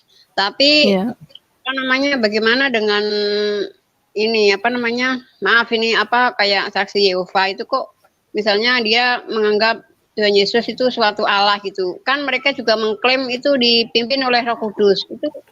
Itu Roh Kudus bagaimana kok pengertiannya sama kita yang percaya Tuhan Yesus itu Tuhan kok mereka kok beda sama kita gitu, bagaimana itu Bu? Ya, jadi begini ya, cara kerja daripada Tritunggal ya. Roh Kudus membawa orang kepada Yesus. Ya, Yesus membawa orang kepada Bapa. Jadi itu ya. Jadi Allah Bapa menyediakan keselamatan bagi kita, yang Yesus membayar harga penebusan, dan Roh Kudus memateraikan kita. Dan sebaliknya, bagaimana seseorang bisa datang kepada Yesus lewat Roh Kudus. Di dalam Korintus juga mengatakan tidak seorang pun yang mengaku Yesus sebagai Tuhan kalau bukan digerakkan Roh Kudus. Jadi Roh Kudus itu pekerjaannya adalah membawa orang kepada keselamatan di dalam Tuhan Yesus. Di Roh Kudus yang bekerja, dan kemudian baru Yesus datang kepada Bapa. Jadi kalau mereka tidak mengakui Yesus sebagai Tuhan dan mengakui hanya Roh Kudus, kita pertanyakan ya, nah itu nggak benar ya, jelas. Maksudku mereka juga kan mengklaim juga mereka dipimpin Roh Kudus Bu. Bagaimana itu Bu? Ya itu jelas bahwa ketika Tuhan Yesus naik ke surga, diutus Roh Kudus yang tinggal dalam kita. Ya, mungkin Roh Kudus lain kali ya. Ya, firman Tuhan jelas ya. Jelas bahwa kalau mereka kalau mereka tidak mengakui Yesus sebagai Tuhan, mereka juga tidak akan mengakui Allah Bapa dan Roh Kudus, jelas. Karena Tritunggal ini adalah satu esa ya. Jadi jelas ya. Ya mungkin Pak Teolog mau nambahkan ya. Ya, jadi gini Bu. Jadi saksi Yehova itu bukan Kristen. Iya betul. Saya tegas mengatakan itu bukan Kristen. Kenapa? Karena setiap ajaran Kristen itu pasti mengakui dan menerima Yesus sebagai Tuhan dan Selamat. Nah, saksi Yehova ciri khasnya adalah Yesus itu hanya sebagai ciptaan, suatu ciptaan. Iya betul. Jelas. Nah itu. Walaupun saya katakan dalam pemikiran argumentasi ataupun teologi mereka mengatakan ada Allah ya, ada Roh Kudus. Nah, itulah kalau kita baca dalam Alkitab mengajarkan Injil yang lain atau Yesus yang lain. Gitu. Makanya mengapa tempat ibadah mereka tidak pernah menyebutkan tempat ibadah mereka itu gereja. Iya. Tetapi balai kerajaan. Nah itu. Jelas. Ya kan? Itu bukan gereja dan bukan Kristen. Gitu. Ya, karena syarat utama orang dikatakan Kristen atau pengikut dan murid Yesus, yaitu menerima dan mengakui Yesus sebagai Tuhan dan Selamat. Itu. Yes, betul. Iya, tidak ada yang lain tuh. Jadi di luar itu ajaran sesat. Iya, benar. Di luar itu bukan Kristen. Iya. Itu. Nah itu Bu. Jadi itu aja. Jadi patokan kita seperti itu. Walaupun mereka memakai Alkitab, memang itulah makanya kadang-kadang ini. Ya, jangan salah gitu loh. Banyak ajaran sesat itu tanda kutip dia tuh back to the Bible, kembali pada Alkitab, tapi Alkitab yang bagaimana? Akan Iya itu. betul. Uh-uh. Ya, Alkitab yang bagaimana? Alkitab yang diputarbalikankah? Alkitab yang dipakai dengan narasi sendiri? Alkitab yang dipakai dengan tafsiran sendiri? Kan seperti itu. Nah, makanya saya seringkali kalau berdiskusi, berdialog dengan teman-teman, ya mohon maaf ini yang di luar Tritunggal, saya seringkali katakan, ajaran sesat pun, saksi Yehova pun memakai Alkitab, saya katakan. Kalau dasarmu hanya memakai Alkitab, ajaran sesat, ya kan, saksi Yehova, ya Children of God dan lain sebagainya itu memakai Alkitab, jangan salah seperti itu. Makanya mengapa kita sebagai orang Kristen tidak hanya kita membaca Alkitab, ya memang Alkitab satu-satunya sumber kebenaran, tetapi kita juga perlu memahami ya lebih dalam apa itu yang terkandung di dalam firman Tuhan atau Alkitab itu. Bagaimana sejarahnya, ya kan? Sejarah penulisan Alkitab bagaimana, siapa yang menuliskan, latar belakangnya bagaimana. Ya kan? Makanya saya seringkali ngomong sama teman-teman di grup, jangan malas membaca, jangan malas belajar. Gitu. Jangan hanya berdalih kembali kepada Alkitab, tapi kita tidak pernah belajar dari sumber-sumber yang lainnya. Kan gitu. Nah, seperti itu, Bu. Jadi untuk Bu Umami juga seperti itu, Bu. Ya. Oke, terima kasih, Bu Umami. Oke. Ya, udah jelas ya, Bu ya. Jadi betul saksi Yehova itu istilahnya bidat ya. Jadi ajaran sesat ya. Semua yang mengakui dan tidak mengakui Yesus sebagai Tuhan itu sesat. Karena memang dia hanya mengakui Yesus sebagai manusia. Memang Yesus sebagai manusia, dia manusia 100%, tetapi dia juga adalah Tuhan 100%. Tetapi kalau menyangkal itu berarti Alkitab di dalam 1 Yohanes mengatakan itu adalah antikristus yang tidak mengakui Bapa dan juga tidak mengakui Yesus datang sebagai manusia. Itu adalah roh antikristus. Dan satu lagi Bu, apa? Halo? Ya. Halo? Dan Ya, satu silakan. lagi Tuhan Yesus itu kan juga di sisi kemanusiaannya itu kan betul-betul 100% manusia, berarti kan ya punya marah, punya ya merasa sakit, pokoknya merasa segalanya gitu kan Bu, seperti kita ya Bu. Gitu Iya aja betul. Bu. Tetapi dia tidak berdosa. Nah itu ya. Dia mempunyai secara manusia, dia rasa lapar, haus, tetapi Alkitab jelas mengatakan dia tidak berbuat dosa. Satu-satunya manusia yang tidak berdosa itu adalah Yesus.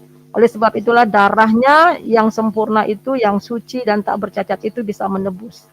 Hanya darah orang yang tak bercacat, yang sempurna, yang tidak berdosalah yang dapat menebus kita. Kalau darah Yesus, kalau Yesus berdosa, darahnya najis, nggak akan mungkin bisa menebus kita. Ya, jelas. Dia adalah anak domba Allah yang tak bercacat. Bahkan Alkitab mengatakan tidak ada tipu daya ya di dalam mulutnya. Ya, jadi itu. Dan dia menjadi imam besar bagi kita, dia turut merasakan kelemahan-kelemahan kita, hanya dia tidak berbuat dosa. Wah, luar biasa ya. Ya, dia datang menjadi manusia, mengambil rupa manusia, dia mengalami apa yang kelemahan-kelemahan kita, ya. Oleh sebab itulah kita bisa datang menghampiri tahta Tuhan dengan penuh keberanian. Ya, itu aja Ibu Umami. Nah, sekarang ada Pak Budiman. Halo Pak Budiman, silahkan ada yang ingin sampaikan? Salam Bu Uti, salam Pak Telok, salam Pak Nah, Gerge, salam. salam Ini Pak Ibu Uti. Nazara, salam Bu. Halo, Ibu Uti lagi ke rumah Bu sakit Pak. Umani. Ini Salam, Ibu salam. Yani ya. Ibu Yani tuh. Oh, Bu Iya. Yani. oh iya Bu Yani ya, Yani. Bu Yani. Iya, Ibu Oke, Utinya oke. lagi ke rumah sakit, lagi periksa. Luar biasa firman Tuhan pada hari ini. Aku Bu, ini udah yang kedua kali aku masuk ini. Tadi di Pak Heri Kim kan itu judulnya jangan pernah tinggalkan Tuhan Yesus. Memang luar biasa Bu firman Tuhan ini Iya. kalau dengarkan setiap saat. Iya. Saya pun tadi terkejut juga, cuman saya ya apa namanya disuruh bersaksi selama hidup kita sama Pak Heri. Habis itu disuruh pula menyaksikan di daerah tugas, di mana-mana tugas, saksikan lah kan Bu. Ya habis itu ya terus terakhirnya saya langsung disuruh juga berdoa Bu. Ya, memang ya saya ucapkan aja berdoa. Cuman kaget aja tadi nggak ada persiapan.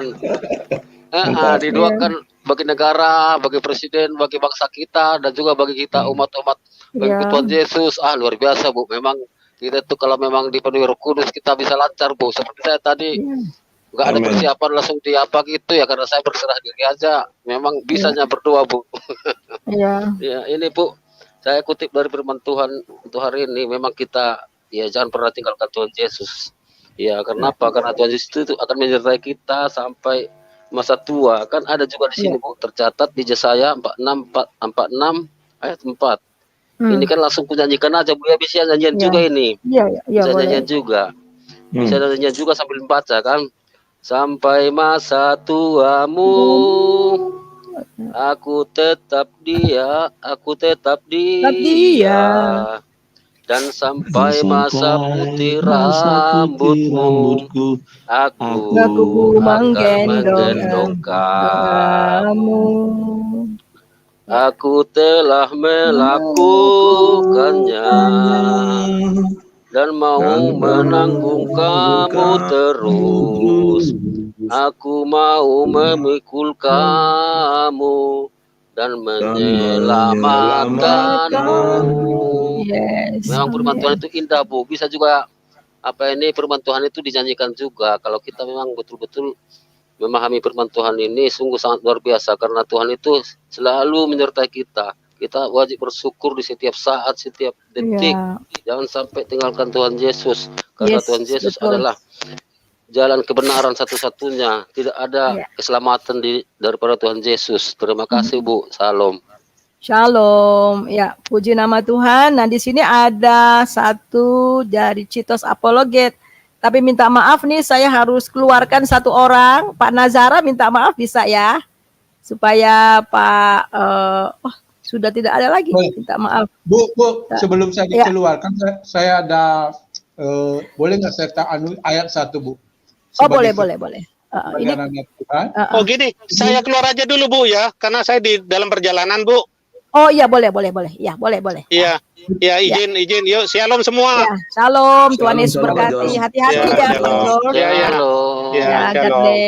God bless ya. Di dalam silakan Pak Nazara. 1 Yohanes 4 ayat 4 dan 5 ini adalah kekuatan kami dan kekuatan kita juga sebagai anak-anak Tuhan, Bu.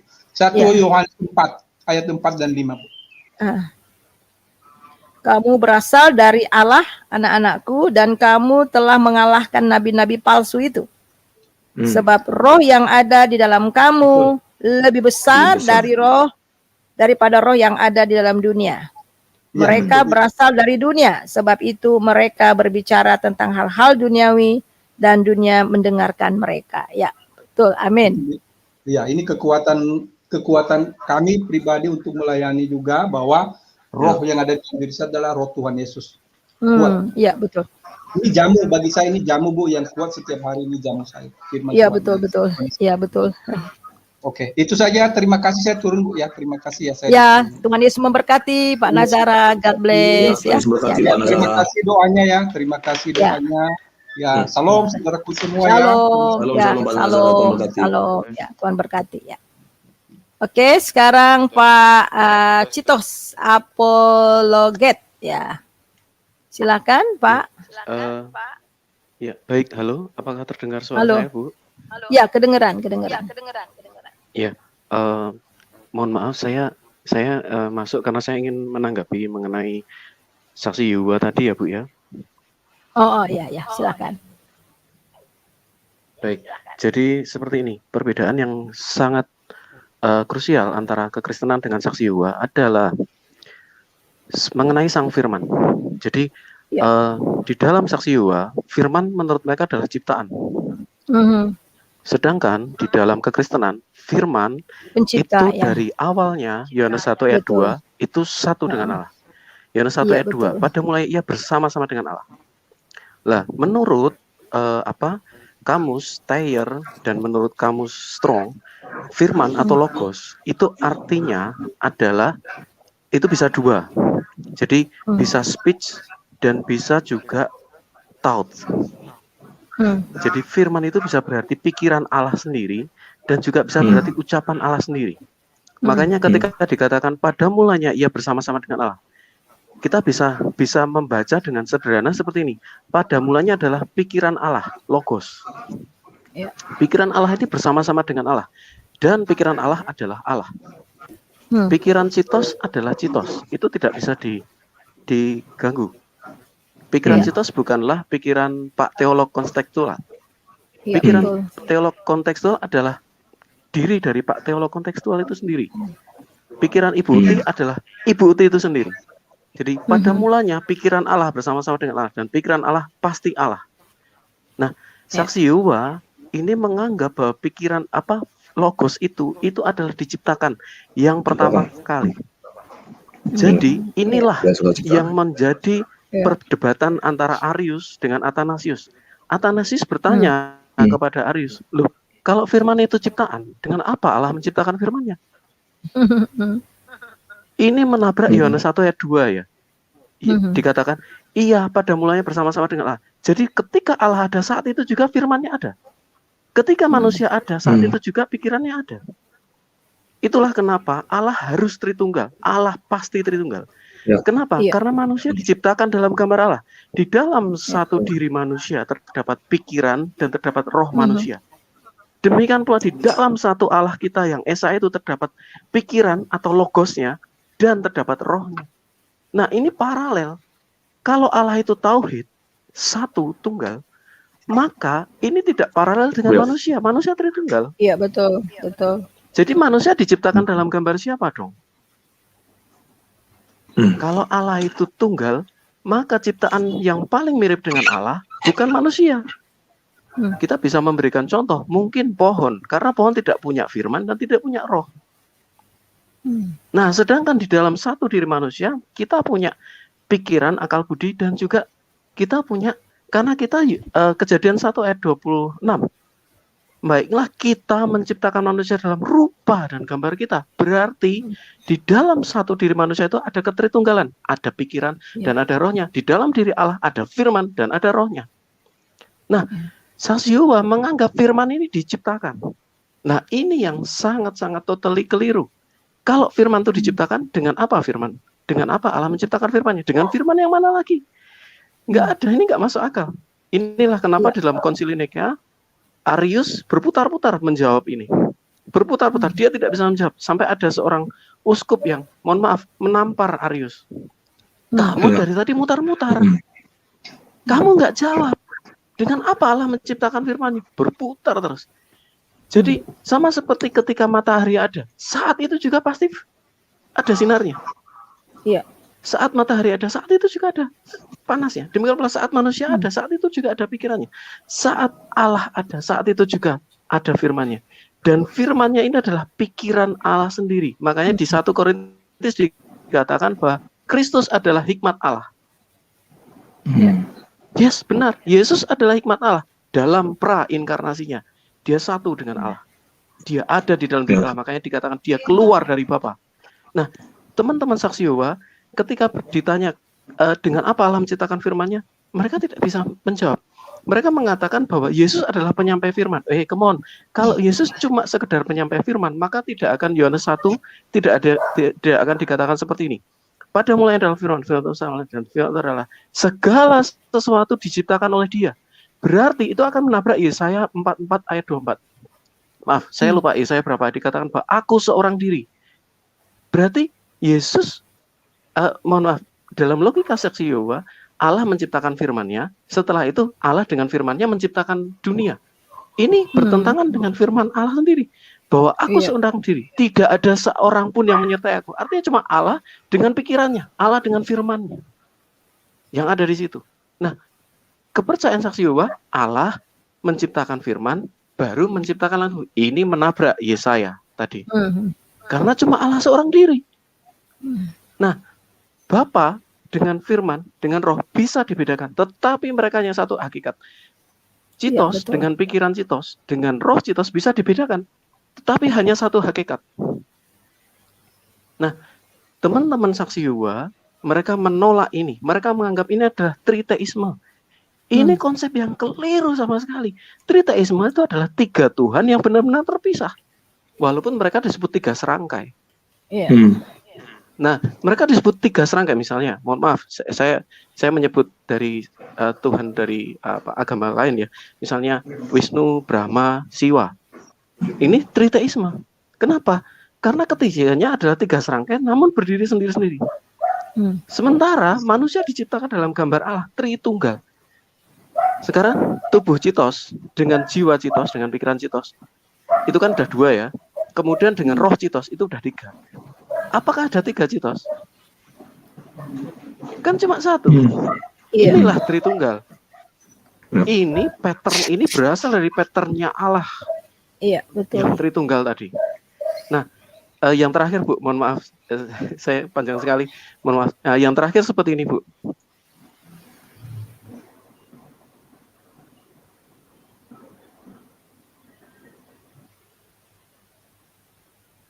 Ya, silakan Pak Halo, Pak. Citos. Jaringannya kali. Jaringannya mungkin ya. Iya. Jadi memang kalau kita lihat dari bahasa aslinya, Yod He Vav He itu juga bukan tunggal, itu jamak. Iya, iya betul. Nah, itu. Nah, jadi kita harus pahami itu. Jadi Yod He Vav He juga itu maknanya bukan tunggal, jamak. Gitu. Nah itu. Jadi keehatan itu seperti itu. Jadi Allah kita itu bukan tauhid, bukan. Iya betul, betul. Itu. Iya, iya benar. Ehad, iya. Ehad, jamak. ya. Itu seperti itu. Jadi cara kerjanya juga ya, cara kerjanya juga sudah jelas ya. Tritunggal itu bekerja. Iya. Jadi, Karena firman seperti yang dibilang oleh Pak Citos tadi, ya perkataan maupun pikiran Allah itu tidak pernah terpisahkan dari diri Allah itu sendiri. Iya, tidak bisa. Iya. Karena dia menyatu dalam diri Allah. Makanya orang Tritunggal tidak menolak bahwa Yesus itu adalah Allah. Ya memang Yesus Allah. Gitu. Iya betul. Roh Kudus itu Allah. Gitu. Iya. Allah itu Allah. Tetapi bisa dibedakan. Iya betul. Itu makanya Tritunggal itu kan bisa dibedakan tapi tak bisa dipisahkan. Gitu loh. Betul, betul. Nah, gitu. Jadi ini yang banyak orang-orang tidak paham gitu, apalagi orang-orang ini orang Oneness, Jesus only, ya kan saudara seberang, tidak bisa memahami itu, gitu. Bahkan Yahudi KW pun seperti itu, kan gitu. Nah ini yang harus kita pahami itu. Jadi bukan triteos, orang Tritunggal tidak pernah mengimani dan memahami triteos, 3 Allah tidak. Satu Allah itu. Iya. Hakikatnya yang satu itu. Ya, memang dipakai dalam perbendaharaan bahasa Indonesia itu memakai istilah pribadi. Iya. Nah, pribadi ini yang seringkali menimbulkan masalah. Karena apa? Orang menganggapnya pribadi itu berbeda dan terpisah. Kan gitu. Sama kayak kita nih, Ibu Suryani, saya dengan Ibu Umami. Ya kan pribadi yang berbeda, pribadi yang terpisah. Nah, orang banyak berpikiran seperti itu. Makna pribadi di dalam Tritunggal itu sebenarnya tidak seperti itu. Iya, betul. Nah, pribadi yang dimasukkan di dalam Tritunggal itu pribadi yang berbeda tetapi tidak bisa dipisahkan. Makanya dalam bahasa ilmiah itu dipakai hipostasis. Nah, itu. Ya. Jadi bukan tapi diterjemahkan dalam bahasa Indonesianya, dalam ininya pribadi, kalau bahasa aslinya itu kan hipostasis, kan gitu. Iya. Nah, itu yang harus kita pahami gitu loh. Betul. Jadi bukan justru sangat membingungkan kalau kita menganggap bahwa Bapa itu Yesus, Roh Kudus Yesus. Semua itu Yesus. Itu malah justru membingungkan. Gitu loh. Justru membingungkan. Berarti yang disalib itu Bapa. Bapa mati dong. Gitu. Bapa disisa dong. Bagaimana Tuhan bisa mati kan?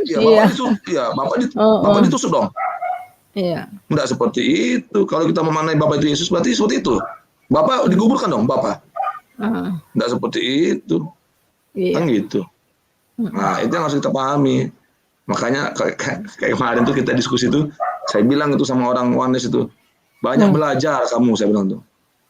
Itu orang yang banyak belajar, orang yang tahu sejarah, jangan hanya baca Alkitab, gitu loh. Iya. Itu banyak belajar buku. Sekarang kita dipermudah oleh teknologi untuk bisa mencari banyak sumber. Itu baca, saya bilang. Iya. Maka saya bilang, kamu tahu enggak Elohim Adonai itu sejarah penulisannya Musa memakai istilah Elohim Adonai untuk menyatakan Tuhan itu dari mana? Itu bahasa Elohim Adonai itu dewa-dewa Kanaan gitu loh. Dewa-dewa orang Persia, Elohim Adonai itu. Nah, mereka nggak tahu itu. Karena mereka nggak mau baca gitu loh. Tapi dipakai oleh Musa untuk menyatakan ya nama Yod-Heh-Vav itu. Itu. Tetragrammaton itu. Supaya apa? Supaya bangsa Israel tahu, mengenal nama Allah mereka. Itu. Karena Allah ketika Allah menampakkan diri kepada Musa, dia mengatakan aku adalah aku. Ehye, Aser, Ehye. Tidak ada namanya. Iya, gitu. betul. Aku adalah aku. I am the I am. Aku, iya. Itu. Mengapa Allah kadang-kadang kita kan berpikir, kenapa sih Allah itu tidak bernama? Ya kan, kenapa dia mengatakan aku adalah aku? Ehye, Aser, Ehye. Karena dia mau membedakan dirinya dengan dewa-dewa yang lain gitu loh. Ilah-ilah yang lain yang ada di sekitar bangsa Israel. Karena kalau Allah itu bernama, apa bedanya dia dengan dewa-dewa yang lain, ilah-ilah yang lain, gitu loh. Nah, tetapi Musa, ya, sebagai penulis kitab Musa ya, Kejadian sampai dengan Ulangan itu, ya, memakai nama huruf tetragrammaton, Yod-Heh-Vav, gitu loh. Makanya kenapa tidak huruf hidup, huruf mati. Itu ya, karena bagi Musa dan akhirnya diturunkan kepada bangsa Yahudi, itu nama Allah itu sangat suci, kudus, tidak boleh orang sembarangan menyebut. Betul. Itu loh. Makanya ya, karena Musa juga menyadari ketika dia bertemu dengan Allah, mendengar suara Allah, aku adalah aku. Itu loh.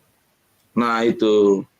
Makanya ditulislah oleh Musa dalam setiap penulisannya tuh dipakailah kata Elohim, Adonai. Ya kan, ada lagi yang mengistilahkan Hashem.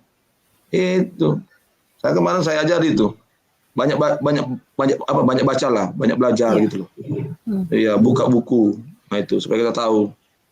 Jadi ketika kita berdiskusi dengan saudara-saudara itu, kita bisa menjawabnya gitu loh.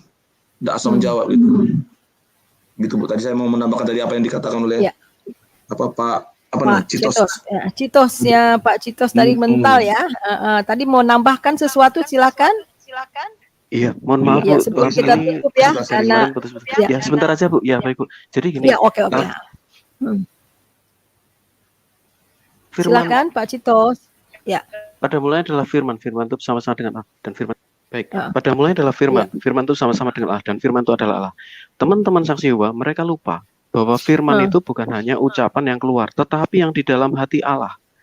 Allah berkata-kata dalam hati, berkali-kali dikatakan dalam kitab baik Perjanjian Lama, Allah berkata di dalam hatinya.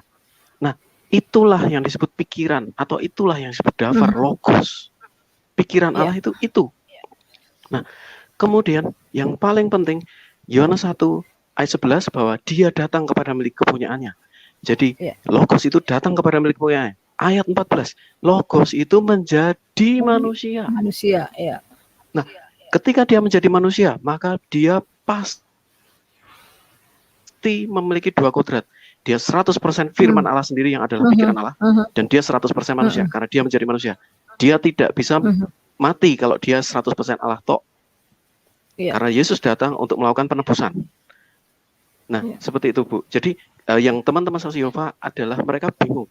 Mereka berpikir firman itu cuma ciptaan. Padahal tidak. Di dalam hati Allah, Allah punya firman. Nah, terus bagaimana? Ketika Allah punya firman, firman itu menjadi manusia, kok masih ada berkata-kata dengan Bapa ketika pembaptisan? Bagaimana itu bisa terjadi? Karena seperti ini. Saya analogikan seperti ini, Bu. Ibu Uti pasti punya memori masa lalu, betul? Nah, Ibu Uti bisa datang kepada memori masa lalu. Oh, kemarin dulu. Atau Ibu Uti juga bisa berada di masa depan. Oh, nanti habis ini saya akan menengok Ibu Uti di rumah sakit misalnya. Jadi pikiran kita berada di masa lalu bisa, dan pada saat yang sama pikiran kita berada di masa depan bisa. Tapi pada saat yang sama pikiran kita ada di dalam diri kita.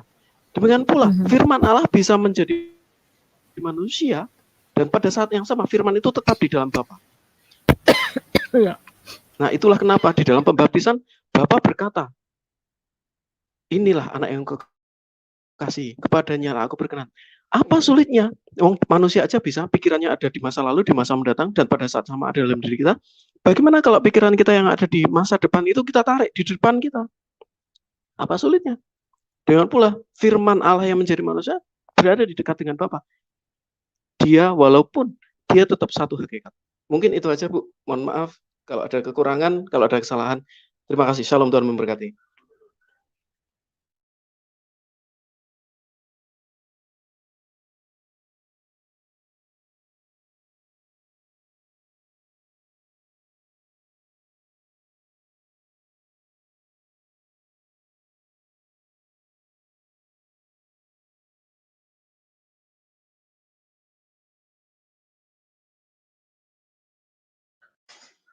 Halo, Bu. Bu Yani. Loh, mana nih? Jaringannya. Halo, ya sorry ya. Ya, terima kasih banyak Pak Citos ya, Pak Citos Apologet yang sangat luar biasa keterangannya ya, yang sangat memberkati bahwa memang Allah itu ya, kita lihat bahwa kita percaya Allah Bapa, Allah Anak, Allah Roh Kudus ya, kita Bapa, Anak dan Roh Kudus ya. Jadi kita lihat ada 3 pribadi tetapi hakikatnya adalah satu ya. Dan itu tidak bisa dipungkiri karena cara kerja mulai dari penciptaan sampai juga kepada keselamatan dan juga bagaimana sekarang kita diselamatkan dan tinggal dalam Dia itu Allah. Kita lihat bekerja ya, Bapa menyediakan keselamatan, Anak membayar harga, dan kemudian Roh Kudus memateraikan kita, dan juga di dalam Dia membawa orang kepada keselamatan. Roh Kudus bekerja, kemudian membawa mereka kepada Yesus, dan kemudian Yesus juga memperdamaikan kita dengan Bapa lewat kematian dan kebangkitannya. Jadi jelas ya saudara, dan ini tidak bisa dipisahkan. Jadi jelas Yesus sendiri juga mengatakan di dalam Matius pasal yang ke-28 ya, baptislah mereka dalam nama Bapa, Anak, dan Roh Kudus. Ya jelas ya, jadi tidak bisa dipungkiri apapun alasannya. Dan jelas ya Ibu Umami bahwa sudah jelas tadi diterangkan oleh Pak Citos dan juga Pak Teolog ya, bahwa ajaran daripada saksi Yehova itu di luar daripada kebenaran firman Tuhan yang sesungguhnya. Ya itu saja Bapak-bapak ya, Ibu Umami, Pak Bagus, Pak Citos, dan yang lainnya yang tadi sudah bergabung. Ya salam. Ada lagi Pak yang mau ditambahkan Pak Teolog? Kalau saya nyarankan gini untuk semua kita orang Kristen, jangan malas pertama baca Alkitab, jangan malas belajar untuk mendalami iman kita. Iya, betul. Sekarang Tuhan kasih kita banyak sekali ya teknologi. Iya betul. Tuhan kasih kita kesempatan untuk ya, walaupun kita di tengah-tengah pandemi ini sangat bersyukur ya, lewat dunia YouTube kita bisa mendengarkan firman Tuhan, kita bisa belajar mendalami. Apa itu yang terkandung dalam firman Tuhan, banyak channel-channel Kristen yang lainnya. Tapi saya tekankan kalau memang kita mau belajar tentang Alkitab, tentang apa itu kesenan, cari channel-channel yang memang pengajarannya ke arah situ. Betul. Itu. Ya, jangan cari sampai pengajaran salah ya, jangan sampai salah. Ya, jangan sampai salah. Kenapa? Karena kalau kita sudah salah sedikit sudah kita akan masuk ke dalamnya. Jadi pilihlah channel yang betul-betul dalam pengajaran yang sesuai dengan, kalau saya seringkali katakan 3 hal sih. Pertama Alkitab, yang kedua pengajaran para rasul, yang ketiga pengajaran Bapak Gereja.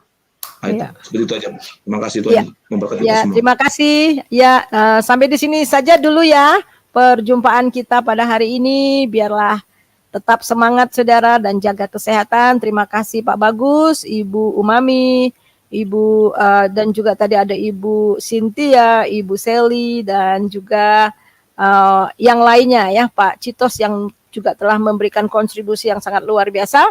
Dan biarlah pada hari ini selamat bekerja ya, tetap semangat dan jaga kesehatan. Tuhan Yesus memberkati. Shalom. Shalom. Ya, salam Bu Yani, salam Bu Mami. Terima kasih. Sampai jumpa besok ya. Ya, sampai jumpa besok. God bless. Ya, God bless.